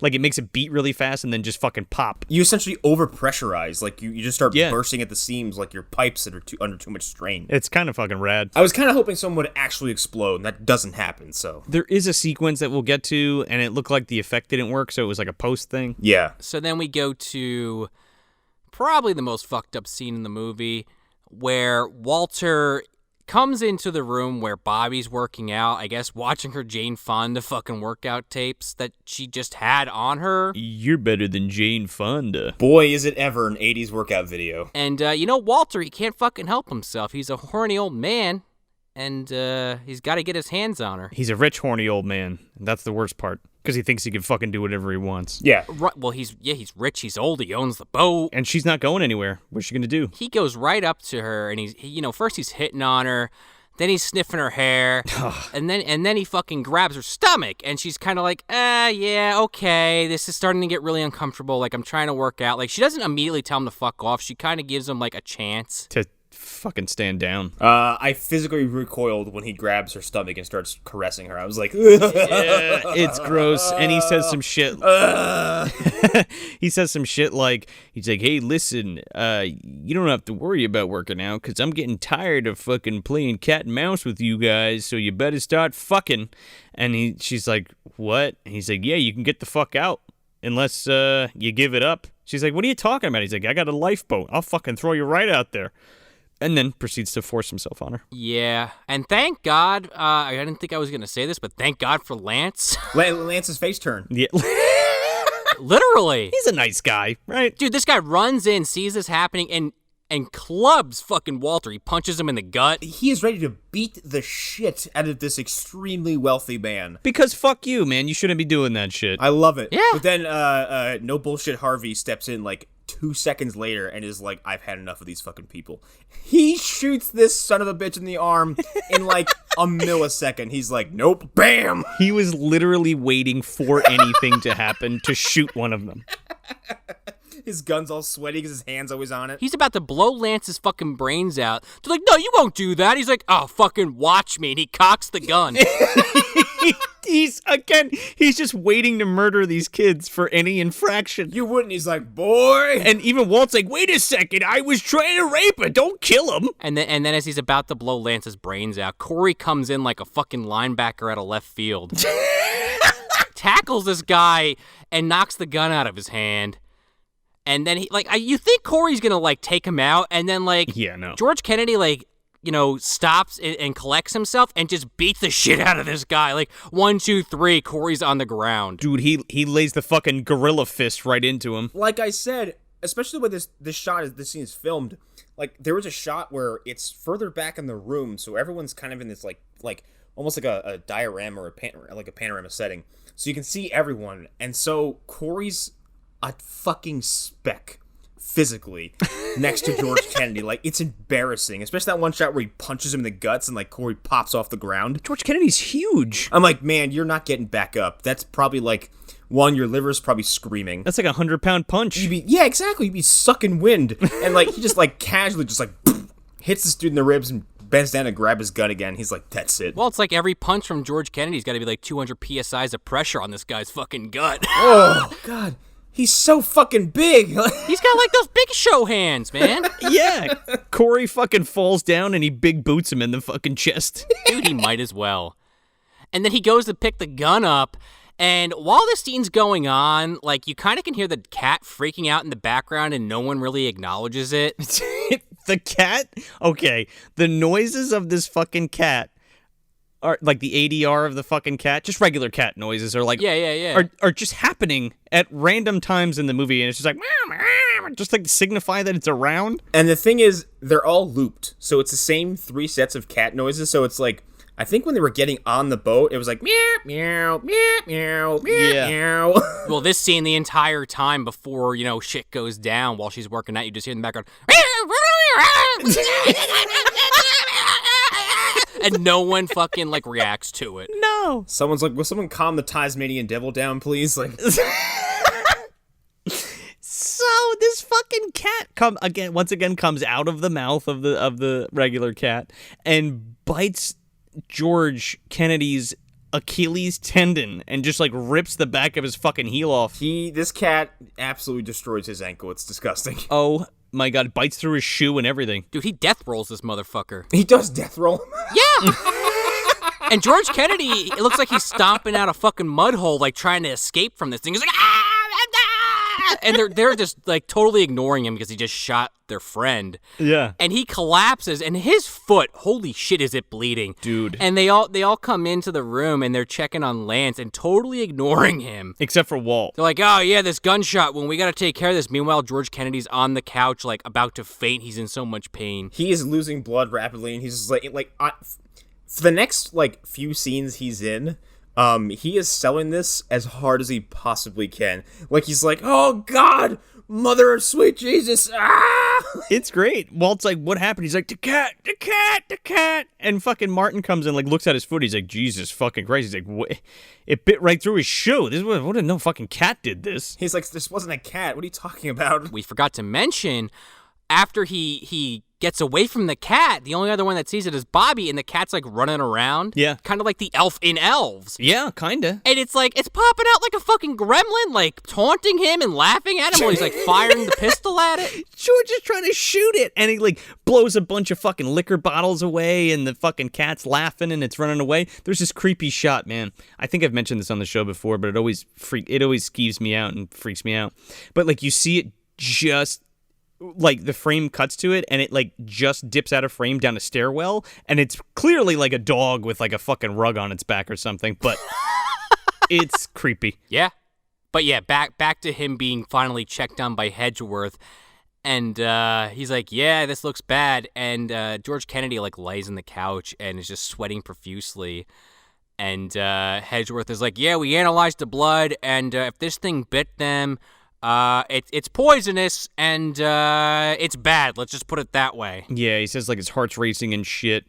And he's dying, like real time. Yeah, and he's just sitting there, he's like, Mother of God! Ah! Like it hurts or whatever, you know? Dude, he has a full-on John Hurt from Alien moment, just about. The food ain't that bad, baby. Well, they're discussing, like, you know, we kind of talked about it already, but like, you know, the blood that Hedgeworth looked at, and like I just said, that the cat's bite is poisonous because Bobby talks about, I saw some kind of creature. It was the cat, some kind of creature.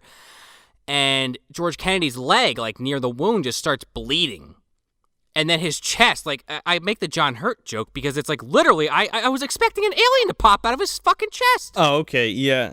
Because there's a huge bubble of blood, like, bursting out of his chest area. Like, his legs, like, pulsating, and the veins are pulsating, and again, like, I guess the poison, like, makes your red blood cell count go up, where, like, Connor was saying, like, it can't stay in your body, and it's just, like, a big pressure pot or whatever. His fucking leg pops, and they open his fucking shirt, and his fucking chest is like bubbling up and popping. I feel like they wanted this shit to burst, but like didn't get it to burst. Yeah, I think it's supposed to be his heart, I'm assuming. Yeah, probably like one of the major arteries in your chest. But like, yeah, they kept maybe linger on him, and I'm like, oh, that's gonna explode, and they would just go back down. I'm like, okay, we're not. They're all gathered around him, and he fucking dies.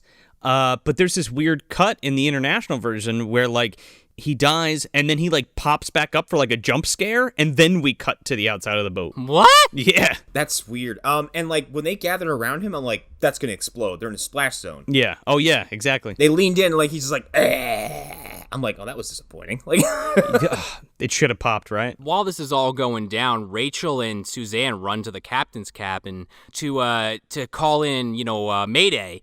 And fucking Walter comes in with the pistol, like, no, you're not doing that. He goes full, what's his face? He goes full Quint. Robert Shaw? Yeah. He shoots the fucking radio, and he's like, we're not doing any of that. I have that written in my notes. And we're gonna get this boat started.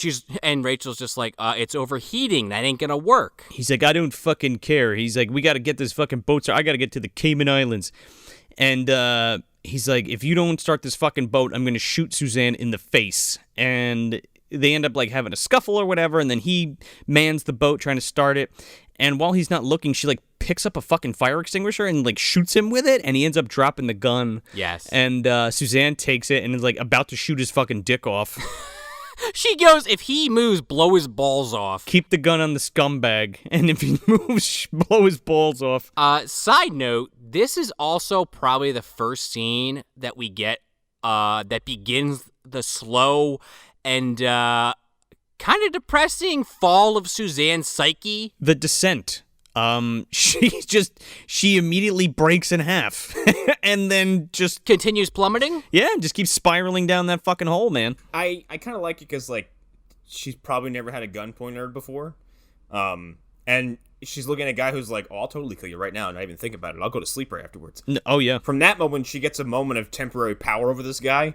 So I can imagine like the adrenaline spike and then come down would probably just send you into some kind of weird, weird state. Sure, I mean, she's in shock, I guess, but then, like... Oh, yeah. And just with the events that, like, happen after this, and like I think there's at one point like in the next couple scenes where like Martin says they've been stranded for like 3 days on the boat. Well, yeah, because the engine's overheated. They can't go anywhere. Right. But yeah, so George Kennedy dies, and I guess just because they don't want to keep the body on board for some reason, they dump it over the side of the boat. It's gonna stink, dude. They fucking heave-ho him into the fucking water. It literally takes all of them to fucking throw him over.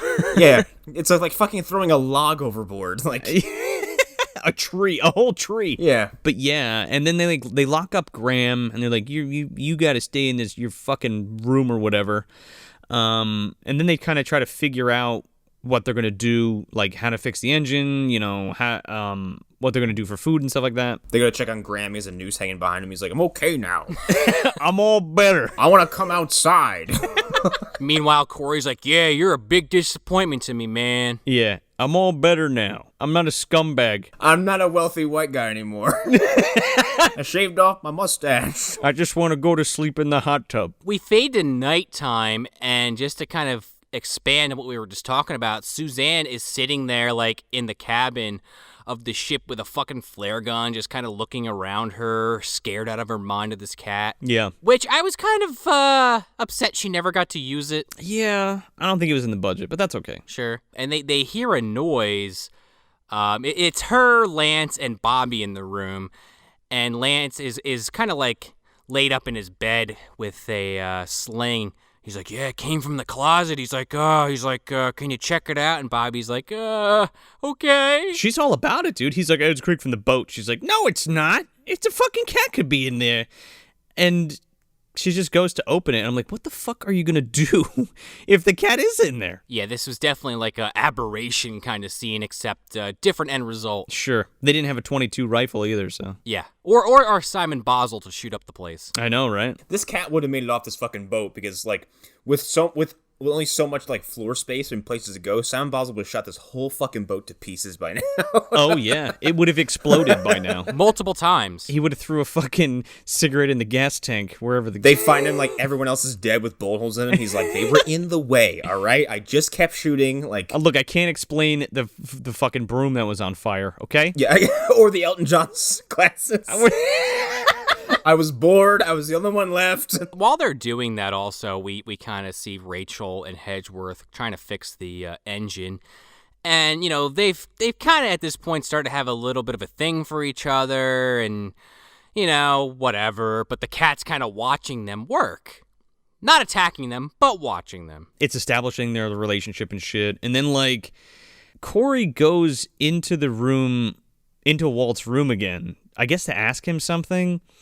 And, like, Walt ends up giving him, like, a Rolex, and he's like, yeah, go ahead, keep it, kid.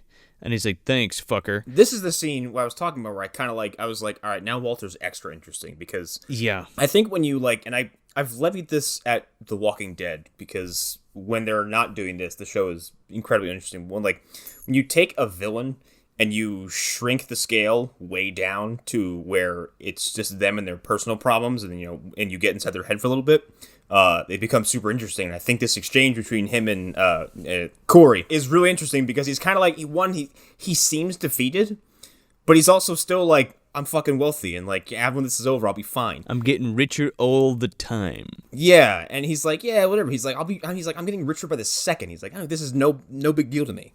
And he's flaunts his wealth so much that he's like, oh yeah, watch this. And he opens up his wall safe and just like throws money at this dude. He's like, yeah, whatever. Who cares? Here, take a bundle. Tell you what, if you help me get to the Cayman Islands with no more bullshit, I'm gonna make that look like chump change. Get what I'm saying, kid? He's like, I'm not gonna trust you. And he's like, well, I'd be ashamed if you did, but yeah, you'd be stupid if you'd be stupid, but you probably should.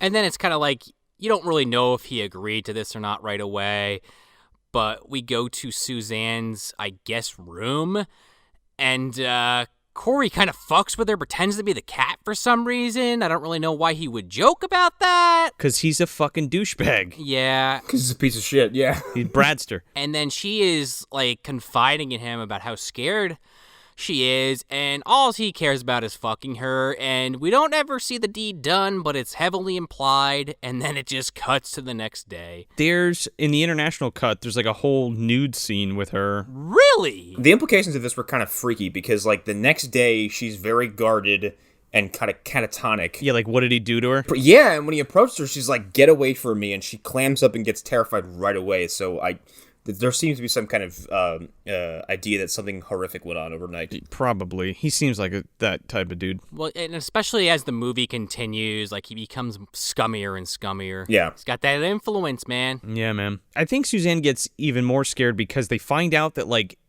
the cat had rummaged through all the food. Yeah. Yes. And because all of its saliva is all over the food and shit, it's poisoned all the food. So if they eat it, they'll fucking die. Well, and you know what? She's shook, but she's still trying to kind of hang in there.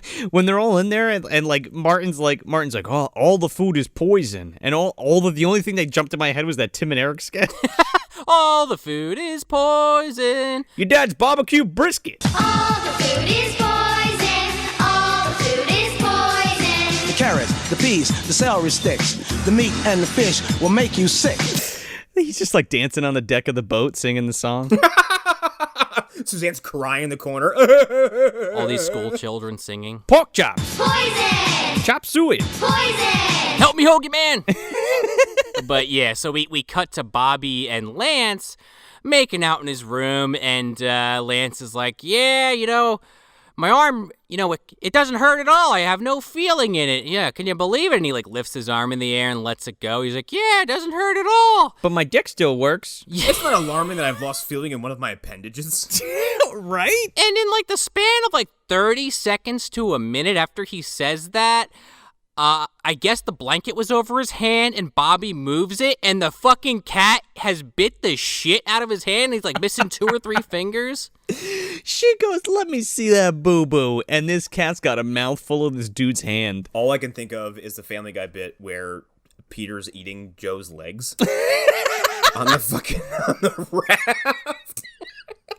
You're eating my legs. Yeah, like Sean said, he like bites off like 3 of his fucking fingers and his fucking whole arm is like pulsating. Half his hand has been munched on. Yeah. Apparently he can't feel his hand, but he moves it a hell of a lot. This guy freaks the fuck out. Dude. He's like, oh, I'm poisoned. It's poisoned. He's like, I'm fucking poisoned. The poison's in my blood. And he runs off. Like, I don't know what his plan was. He fucking runs like Darkman towards the fucking edge of this boat. Like, he's just like, poison in my blood. He ends up like going to the front of the ship and he's like, this is my blood's poison. He's like, I can't, I'm gonna die, fucking get off me. And Bobby's like, yeah, Dad, we'll help you or whatever. And he's like, no, I'm gonna die. He ends up tossing himself and Bobby overboard. And they just disappear into the blue abyss beneath them. This feels almost like a cop-out because the boat is stationary. And, like, if there was even a current that strong to make them disappear right away, like, this boat would not just stay in one place. Like, there'd be some activity, but, like... Well, it's drifting. Yeah, but then, like, Martin and Corey dive in after them. They're like, they're gone! I'm like, I don't know about that. Yeah, they just disappeared. Well, Unless, like, the Meg came up underneath and just fucking swallowed him whole, like... I was about to fucking say that, quite literally. Dude, they fell into the Pacific Rim hole, dude. That happens. Yeah, that could have been it too. I just pictured John Hurt just, with the power of, the Buchanan. In a submarine? Is either they were dropped in one of his portals or he's just releasing the Meg into the ocean and then having it captured again into a separate portal. Are you saying there's an unmade sequel out there where it's just with Lance and Bobby in Kaiju World? Hey, maybe. Because I want it. Or if it was like just John Hurt and like some Dr. Claw-ass submarine and he's like collecting them. Sure. And he's like, ha, you've got poisonous cat blood. I'm going to create an army of poisonous cats now. With a submersible claw machine, like out of an arcade. Like it just reaches over and grabs him. Like, yeah. They just like, just plucks him and puts him in. I'll show Frankenstein who the real mad scientist is. This is insane, irrational, and illogical. I have no idea what I'm doing. Welp. Back to the drawing board. So, yeah, they're out of the movie. I've plucked you two in this timeline. I don't know why. It was me who embezzled that money from the FCC. That was the long game. Yeah, right. Thawne pops out. He's like, don't fucking steal my catchphrases and just backs off. Walter was the pawn the whole time? Yeah, exactly. He was being played. Oh my god, that was the whole thing. He needed to get to the cat. Yeah. This works out perfectly because now John Hurt has a fucking mad cat and it's uninvited. Well, John Hurt did invite it. No, I'm saying like he sits next to him at his fucking on his throne, wherever the fuck John Hurt sits. Yeah, I'm picturing it now. Now the pieces are coming together. Yeah, like Dr. Claw. Okay. And it's voiced by Frank Welker. Oh my god. I just finally put all that together. As he talks to his car baby that is actually Professor Screw Eyes. As we previously established. Oh yeah, dude. Next time, Hedgewood. Next time. John Hurt becomes more evil by the episode. I mean, he was already pretty evil. He is the unfathomable power and evil. He did shrug at the idea of making a doomsday weapon, okay? He was like, they're like, make it. He's like, okay, I'll do one better. I won't even know how to use it. You asked for a weapon, I built you a weapon. Let's do it. Fuck it. They asked me to make a doomsday weapon, so I said, sure, and I did it with my fucking eyes closed. I wanted a cat, so I got a cat. It just happened to be one that has a mutation. But that's my kind of cat. Real quick, when this thing comes out of the host cat's mouth, in the U.S. cut, it's like pig noises, kind of like squealing kind of noises.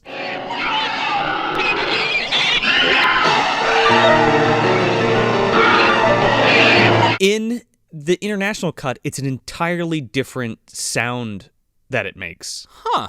It's fucking weird. So it's very werewolf, where, like, once it becomes the werewolf, it just starts making, like, 17 different animal sounds all at once, including cats. It's fucking bonkers. It sounds more like somebody doing it rather than an animal sound, like...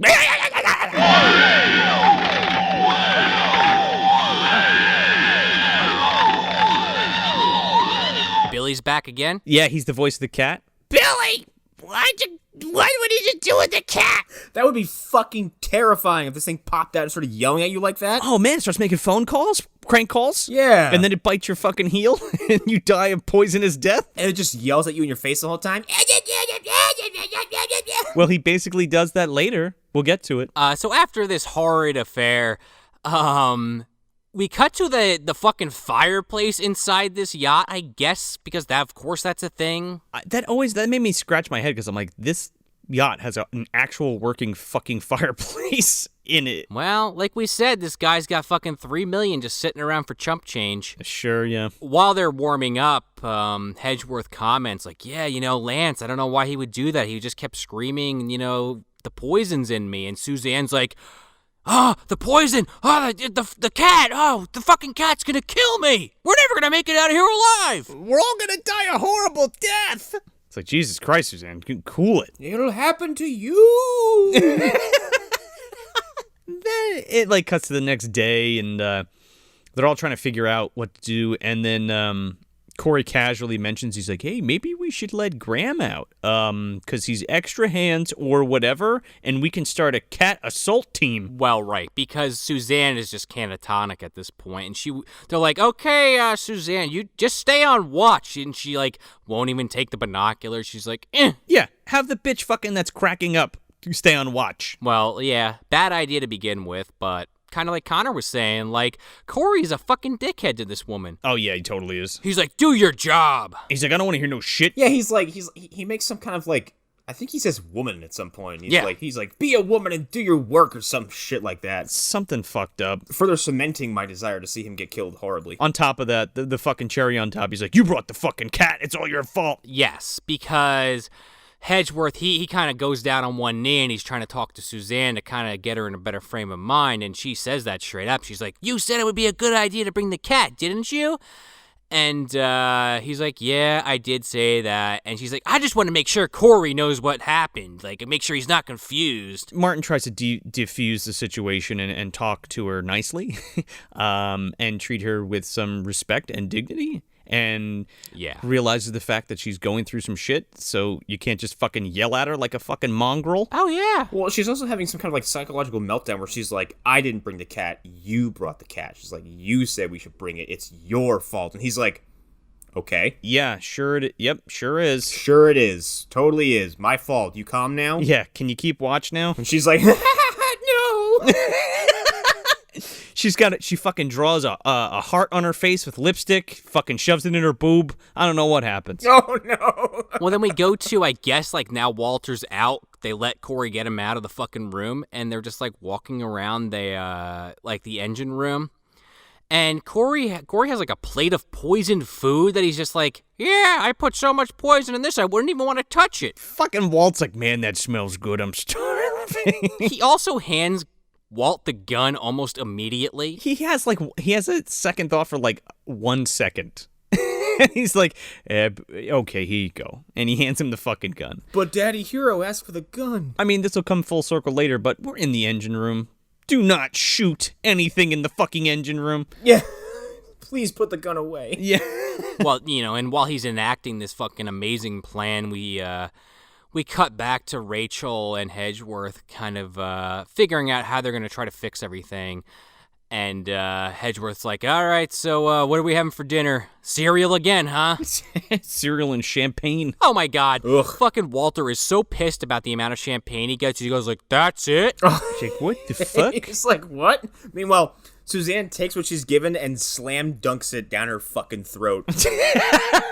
She's like, yes, please. Bam. Oh, man. Doesn't even, like, savor it or anything.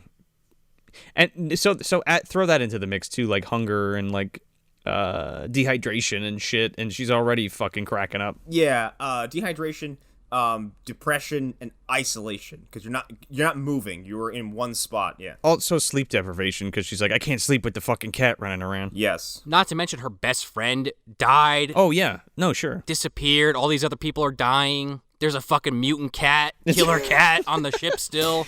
So they're eating fucking dinner, and they're like, where's Corey? And he's like, yeah, he's checking his cat traps. Connor, you must have been fucking so happy. Fuck this guy. He's a fucking idiot. Oh yeah. He goes down into the fucking engine room, and he's like, oh, the cat ate all the poison. He's like, oh, but the cat is poisoned, so I guess it doesn't hurt it, or whatever. It's a double negative. Damn. Ah, shit. I should have known. So I guess the cat is just hanging out outside of its host body, because it just pops out of nowhere and it's like, bleh! And he's like, oh my God. So he shoots a fucking hole in the hull of the boat. Yeah. Yep. And then it like pops up in front of him, in front of this like pipe, and he shoots this pipe and he gets blasted in the face with steam, and it like melts half of his face off. This cat monster taunts his ass to shoot at it, and it fucking dives out of the way, and he hits this freaking water heater or whatever it is. He's laying on the ground, and his face is just bleeding out, and this cat is like looking at him like laughing, like, yeah, that's right, fucker. Literally. And then crawls back into the cat mouth. Yeah, and the effect on his face is really cool looking, because it's not just like Freddy Krueger burns. Like, it looks like half of his face is actually kind of like there's a fissure like in his skin, like it burned him so badly his cheek cracked open, is what it looked like, and it looked disgusting. I loved it. Yeah, there's a big hole, and it was just like, yeah, it was really good. Also, it's nice to have someone who isn't like who isn't killed by the cat, like someone who's undone by their own just fucking hot-headedness and stupidity. Sure, but like the cat totally coerced him. Oh, the cat coerced the situation, but the cat's not like, he wasn't holding the gun. No, sure. That would have been something to see. Shoots him in the fucking knee. Cat kneecaps him, then shoots the pipe itself. Yeah. Puts his face next to the pipe and shoots the pipe. Oh, man. He does like a Duke Nukem one-liner before it happens. Looks like you're in the hot seat. Puts on its sunglasses. Don't touch, it's hot. Oh, wait, that was a Leprechaun one-liner from... Never mind. So, yeah, Walter, like, tries to release the lifeboat and, like, just take the lifeboat away and just, like, get off the ship. And they're like, what are you, fucking crazy? He's like, you'll die. Yeah, he's like, I'm gonna go. And it expects no one to stop him. I think because they go into the pantry and it turns out like the cat fucking got into the rest of the food that was there. Yes. Ate the rest of the cornflakes. It ate all the rest of the cereal, like slashed it up and fucking spit all over it. My germs. So Walter tries to like get down the lifeboat, and Rachel's like, yeah, that ain't gonna work. Like, we need to figure this out. And he just about starts crying. Yeah, and Suzanne like doesn't believe the food's bad. This is where she really breaks. Oh yeah, she's all sitting there. She's like, you just want to keep the food for yourself. Yeah, you're a liar. And they're like, yeah, we're locking this pantry because if you eat it, you'll die. And we know that everybody's hungry and the temptation is greater than the risk that you want to take. You know what I mean? She's like, they're like, the food's poison. She's like, your food's poison. Just walks away. So Yeah, she doesn't believe them worth a fucking lick. no. So so Walter and Suzanne go to skulk on the fucking deck, and Rachel comes out and like confronts Walter. She's like, oh, you got to get up. She's like, you got to help us. He's like, fuck you. I'm going to die. So I'm just going to sit here. And she says some shit to him. Dude, and he goes, well, at least you're consistent at being a dumb bitch. Yeah, he like gets up and like pushes her down. And he's like, your daddy was dumb. Dan Haggerty was dumb, and I stuck this fucking boat from him because he was a cokehead. It is a very childish, like, petty hissy fit. She's like, stop being useless. And he's like, oh yeah? Well, you're a girl, and girls are dumb, and your daddy was dumb, and the situation's dumb. Yeah. And just pushes her and walks away. Good one, you fucking chump. Yeah. Suzanne starts laughing, and he's just delivers the fucking line. He's like, what are you laughing at? You're gonna die. Yeah. And she's like, Well, then they walk off, and Suzanne notices that Rachel dropped the keys. In the scuffle. And so, of course, she grabs that, and her first thought is, up to the fucking food locker. Oh, yeah, dude. And she fucking opens this pantry, and she's like, oh, there's a bunch of food in here. And she like takes a little bite, and she's like, I knew it. They were lying. Fucking wanted to keep it for themselves. So she starts eating the food, and the cat shows up. the cat's like, how you doing? Yeah, and she's like, she starts conversing with it, like, I didn't mean to take the food, I only took a little bit. And then she's like, you're not gonna hurt me, are you? And the cat's like, nope, because I already licked that food, and you're gonna die now. Poison! Surprise, you're already dead.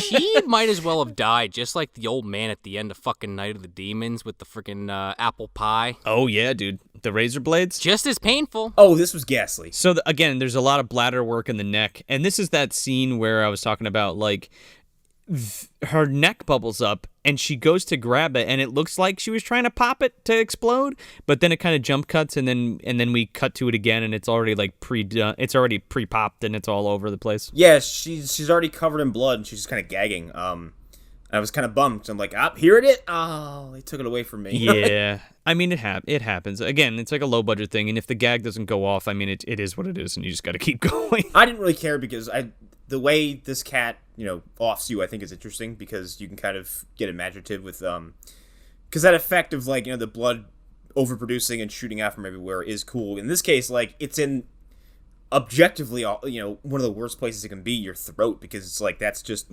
like, the business section of your body for blood flow, and everything's just gonna fucking fire out immediately. Yep. And your brain and heart are, like, equidistance. Yeah, exactly. Like, you're cutting at one, like, you're gonna start to pass out immediately, because, like, I'm imagining the blood flow to your brain is being, severely fucked with. Man, it just, like, fucking your head just pops. And if your throat is swelling up, it's probably harder to breathe. And, the jugular vein is right there. Oh, yeah. So the ship starts sinking because a fucking dumbass blew a fucking hole in the hull in the engine room. Besides that, it's also like a bad storm they're just starting to go through. Daniel Baldwin pops out of the water. He's like, whoa! With an axe in hand. How did I get here? I was fighting my dad, and all of a sudden, I blacked out. I was fighting my dad underwater, and all of a sudden, I popped up on this boat. Went through that John Hurt fucking portal that was there earlier. Sure did. He goes back under and pops back out in the boat from that fucking movie. Like, That's how they get out? Past the Meg on the way in. Oh, man. Statham's there trying to grab onto the fucking side of its mouth. So, not only is the boat sinking, but now we're in the middle of a fucking hurricane, and Martin and Rachel are trying to lower the lifeboat or get all the essentials into the boat so they can get off. And they're like, "Come on, Walter!" Like, what the fuck? He's like, "I'll be right back." And he goes and he grabs the two briefcases from his wall safe, brings them back, and he's like, "I gotta get one more case that I could have put under my arm the first time." Well, yeah, right. I mean, I get it's like, but the plot dictates that I don't. I get it's flooding and it's, up to his chest, but come on, man, this is dire consequences if you don't get this done fast. The boat's sinking. There's a killer cat. Come on. Get your shit together. So, yeah. He gets back to the room, and guess who's by the fucking briefcase? The cat. Going, oh, yeah, fucking hand rubbing like crazy? Yeah. This is also the best shot of the movie where you get the best look at this thing coming out of the mouth for the longest amount of time. I love this shot, too, because he's got a flashlight on it, and they mimic that with the miniature, not the miniature, I don't even know what the fuck you'd call it, the giant cat head with the puppet coming out of it. It's really cool. Cat comes out, jumps at Walter, and fucking rips his throat out and fucking tumbles into the water. You know, Rachel is ready to go, and Hedgeworth is like, well, hold on, let me just go make sure that Walter's okay. She's like, fucking forget about him. And he's like, no, get the lifeboat in the water, and I'll meet you in the water. So he goes into the fucking room, and he finds Walter's body. And you think, okay, that's the end of that. But he's like, fuck it. He was holding on to this for dear life. I might as well grab it. So he takes the briefcase. But they get on the lifeboat, and they go to paddle out, and I think Rachel's already ahead of him, and he, like, jumps off the boat and, like, catches up with her. Yeah. Well, then they're on the boat, and Martin's like, wow, what the hell was he holding on to this for dear life? Let's see what's inside. He's like, oh my God, there's got to be like $1 million in here. There's $1 million smackers. You could buy a new yacht, and you can get your fucking biology degree. This is great. And we'll get married. Meanwhile, there's this shot of this, like, again, low-budget movie, but this boat looks like something in my fucking bathtub as a kid. Sinking. I mean, it works for what it is. You know what I mean? Yeah, sure. It looks better than all of Titanic 2, all right? Like, let's give him that much credit. Oh, yeah. Yeah, looks better than that. The movie from 1987, miniature toy boat in a bathtub, looks better than Titanic 2. That fucking featureless monstrosity of a CGI block. Gray blob. The turds in the toilet after I'm done going look better than Titanic 2. Let's be honest. At least they have, yeah, but they have texture, so, you know. Sure. They have character. Already advantage. So the fucking cat jumps out of the water onto this boat. God, this is funny, because it pops up like 4 times. Oh, yeah. It jumps at fucking Martin for the first time. And he's like, oh, shit. And he throws it off him. And she's like, did it bite you? He's like, no, I'm good. It's back again. And it like jumps on the boat again. And then It goes after Martin again. he fucking wings it off the second time. And then they kind of figure out that, like, oh, well, we're the only floating thing here, so it's going to keep coming back. So they end up emptying all the money from the briefcase into a bag, and they throw the empty briefcase over. And the cat climbs on the fucking thing and just kind of Smiles. drifts away from them. Winks at him. It makes some kind of face and just sitting there just bobbing up and down in the fucking water. It's like mer mer mer mer. Like, It's just, man, I lost, you guys. The Jeopardy music, or the Price is Right music starts playing? Is that what you just implied? that was supposed to be like a downbeat kind of music, but yeah, it came out like Price is Right, totally. That'd be fantastic if the Price is Right music did play when it's just sitting there.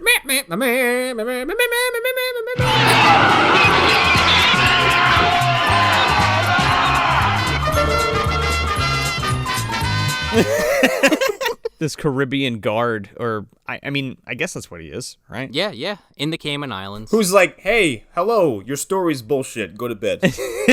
Your story's bullshit, but here's some clothes and accommodations. Catch you later. And they end up making off with the money and happy ending.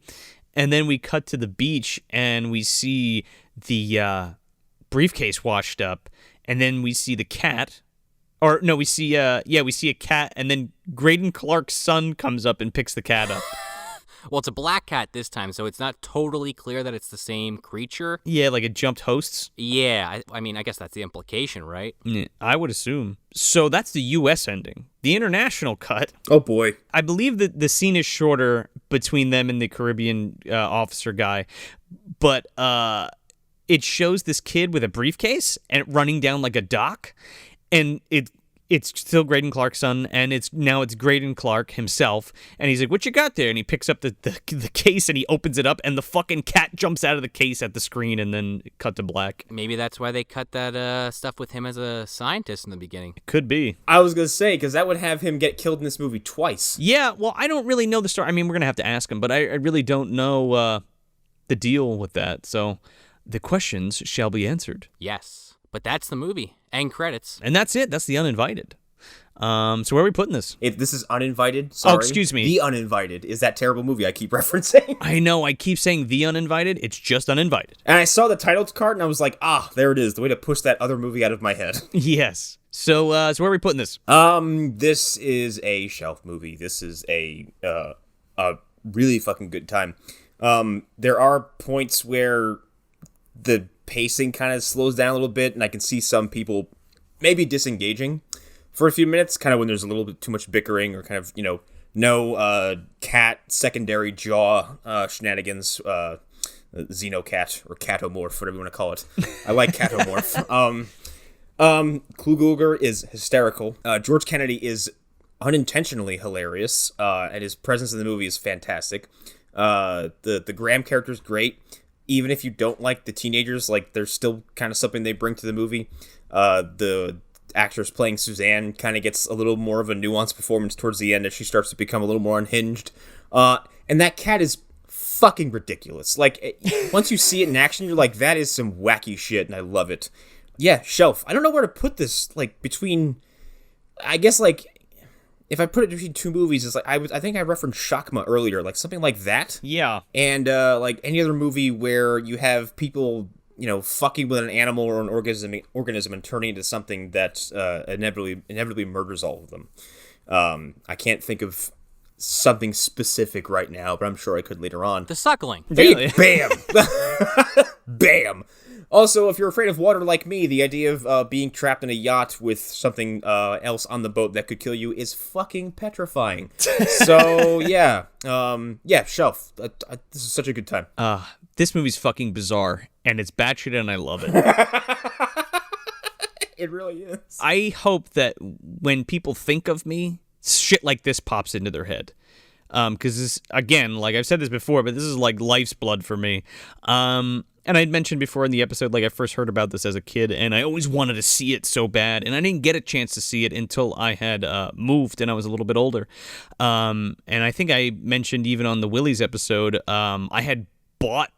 I was able to buy this from the A-to-Z video in Toms River, New Jersey, before it went out of business, or when it did go out of business, right? I just fucking love this movie. It's like everything you possibly want in a low-budget flick. It's got a ton of heart. Everybody gives a shit that's on board.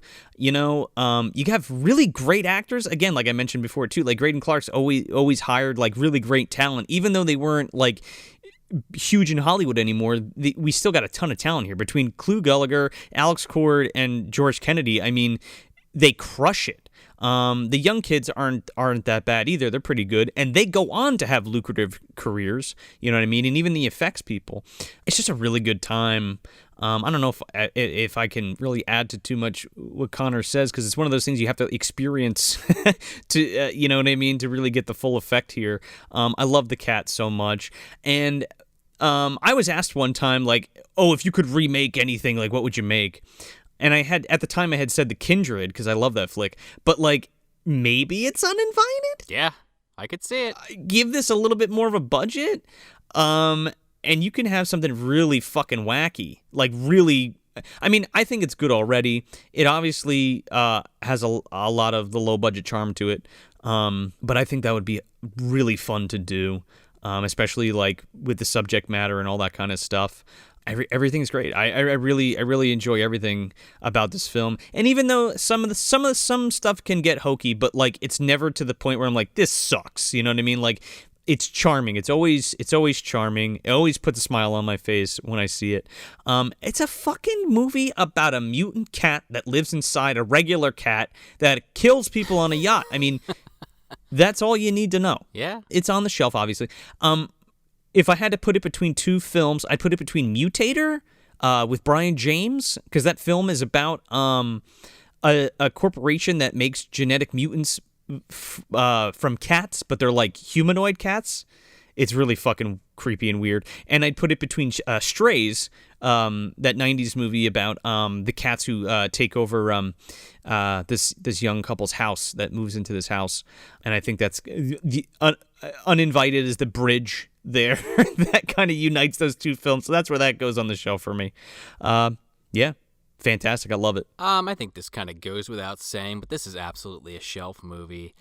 I honestly remember the first time I saw this film was with Joe in my parents' basement. Yes. Where we would watch a lot of these kind of movies. We had the the combo DVD and VHS player down there my dad had set up. And I've seen this movie a few times, but I always go back to that memory of watching it for the first time and having the reactions that, Connor, you had yourself today. But, I like this movie a lot, but I would kind of rank it on the level of, like, going off of something we did on this show, like kind of like The Suckling. Sure. Where I definitely love this movie, but there are things about it that bring it down a tiny bit. There are a little too many scenes of just people dancing to music, and I wonder if that was just because they had the rights and they wanted to make sure they got their money's worth. I'm not totally crazy about the whole idea of just, well, they're on this yacht to get laid, but I also totally get that's what people do on spring break. So it doesn't bring the movie down too much for me because, like you guys have said and like we just talked about, Mutant Cat, George Kennedy, Clu Gulager, Walter's great. Basically everybody's great in this. I think maybe the weakest character is Lance. And Corey, he's a shithead, but his character is interesting. And so I guess just to kind of finish off what I'm trying to say is when we look in the closet at our friend Daniel Baldwin, I think we're twisting that nipple and the chest is opening and the portal to the never-ending vault of movies opens up and Uninvited is placed in there lovingly. And you know what? I look forward to watching this movie again when my Blu-ray from Vinegar Syndrome arrives in the mail, along with my copy of The Suckling, Tammy and the T-Rex, and The Ice Cream Man, as I have held over my girlfriend's head for weeks now. It's so good. I can't wait for you to watch it. And yeah, I don't know what else I could really add. I really like this film, and if you haven't seen it, check it out. Yeah, go get that Vinegar Syndrome Blu-ray because it's really good. There's a commentary track with Greydon. There's a couple other extra features. It's not jam-packed with extra features, but it's a great way to own this film, especially because I think it got a DVD release, but that's long out of print. And then the only other way to see it is on VHS. So go grab that Vinegar Syndrome Blu-ray because they did a really great job restoring it. It's awesome. Also, stay tuned because the following Monday after this drops, we have an interview dropping with the director himself, Greydon Clark, the low-budget legend himself. Very excited to talk to him and really excited to share it with all you guys. And make sure you go to that Instagram and you look up that MD guide and you see what's cooking. We should have July's dropping soon within the next week or so keep an eye out for that. And of course, please go to Apple Podcasts, leave us a 5-star review, leave us good feedback. I mean, we want to hear from you. You know what I mean? Leave us that 5-star rating and leave us a comment or two. That'd be great. Also, you can get us on Spotify and you can get us on Google Play, Pandora. We're on anywhere you can find this podcast. Yeah. Or you find your podcast, you can get us. So just look for us. So that's it. That's Uninvited from 1987, directed by Greydon Clark. Hey everybody, if you want some more bad movie goodness, you can check us out at moviedumpsterpodcast.com. Subscribe to us anywhere you listen to your podcast, and make sure to leave us a 5-star review if you dig the show, because it helps us get out of the bottom of the dumpster and into more eardrums. Yeah, and if you're on the social medias, you can follow us at Movie Dumpster on Instagram, Facebook, and Twitter. I'm Joel Scola. I'm Sean O'Rourke. I'm Connor McGraw. Thanks for visiting the dumpster. I own this boat because I was smart and your daddy was dumb, like you. Yeah, well, you're an idiot, Walter, and you always were. And you two can just stay out here and die if you want to, but not me. What are you laughing at? You're gonna die.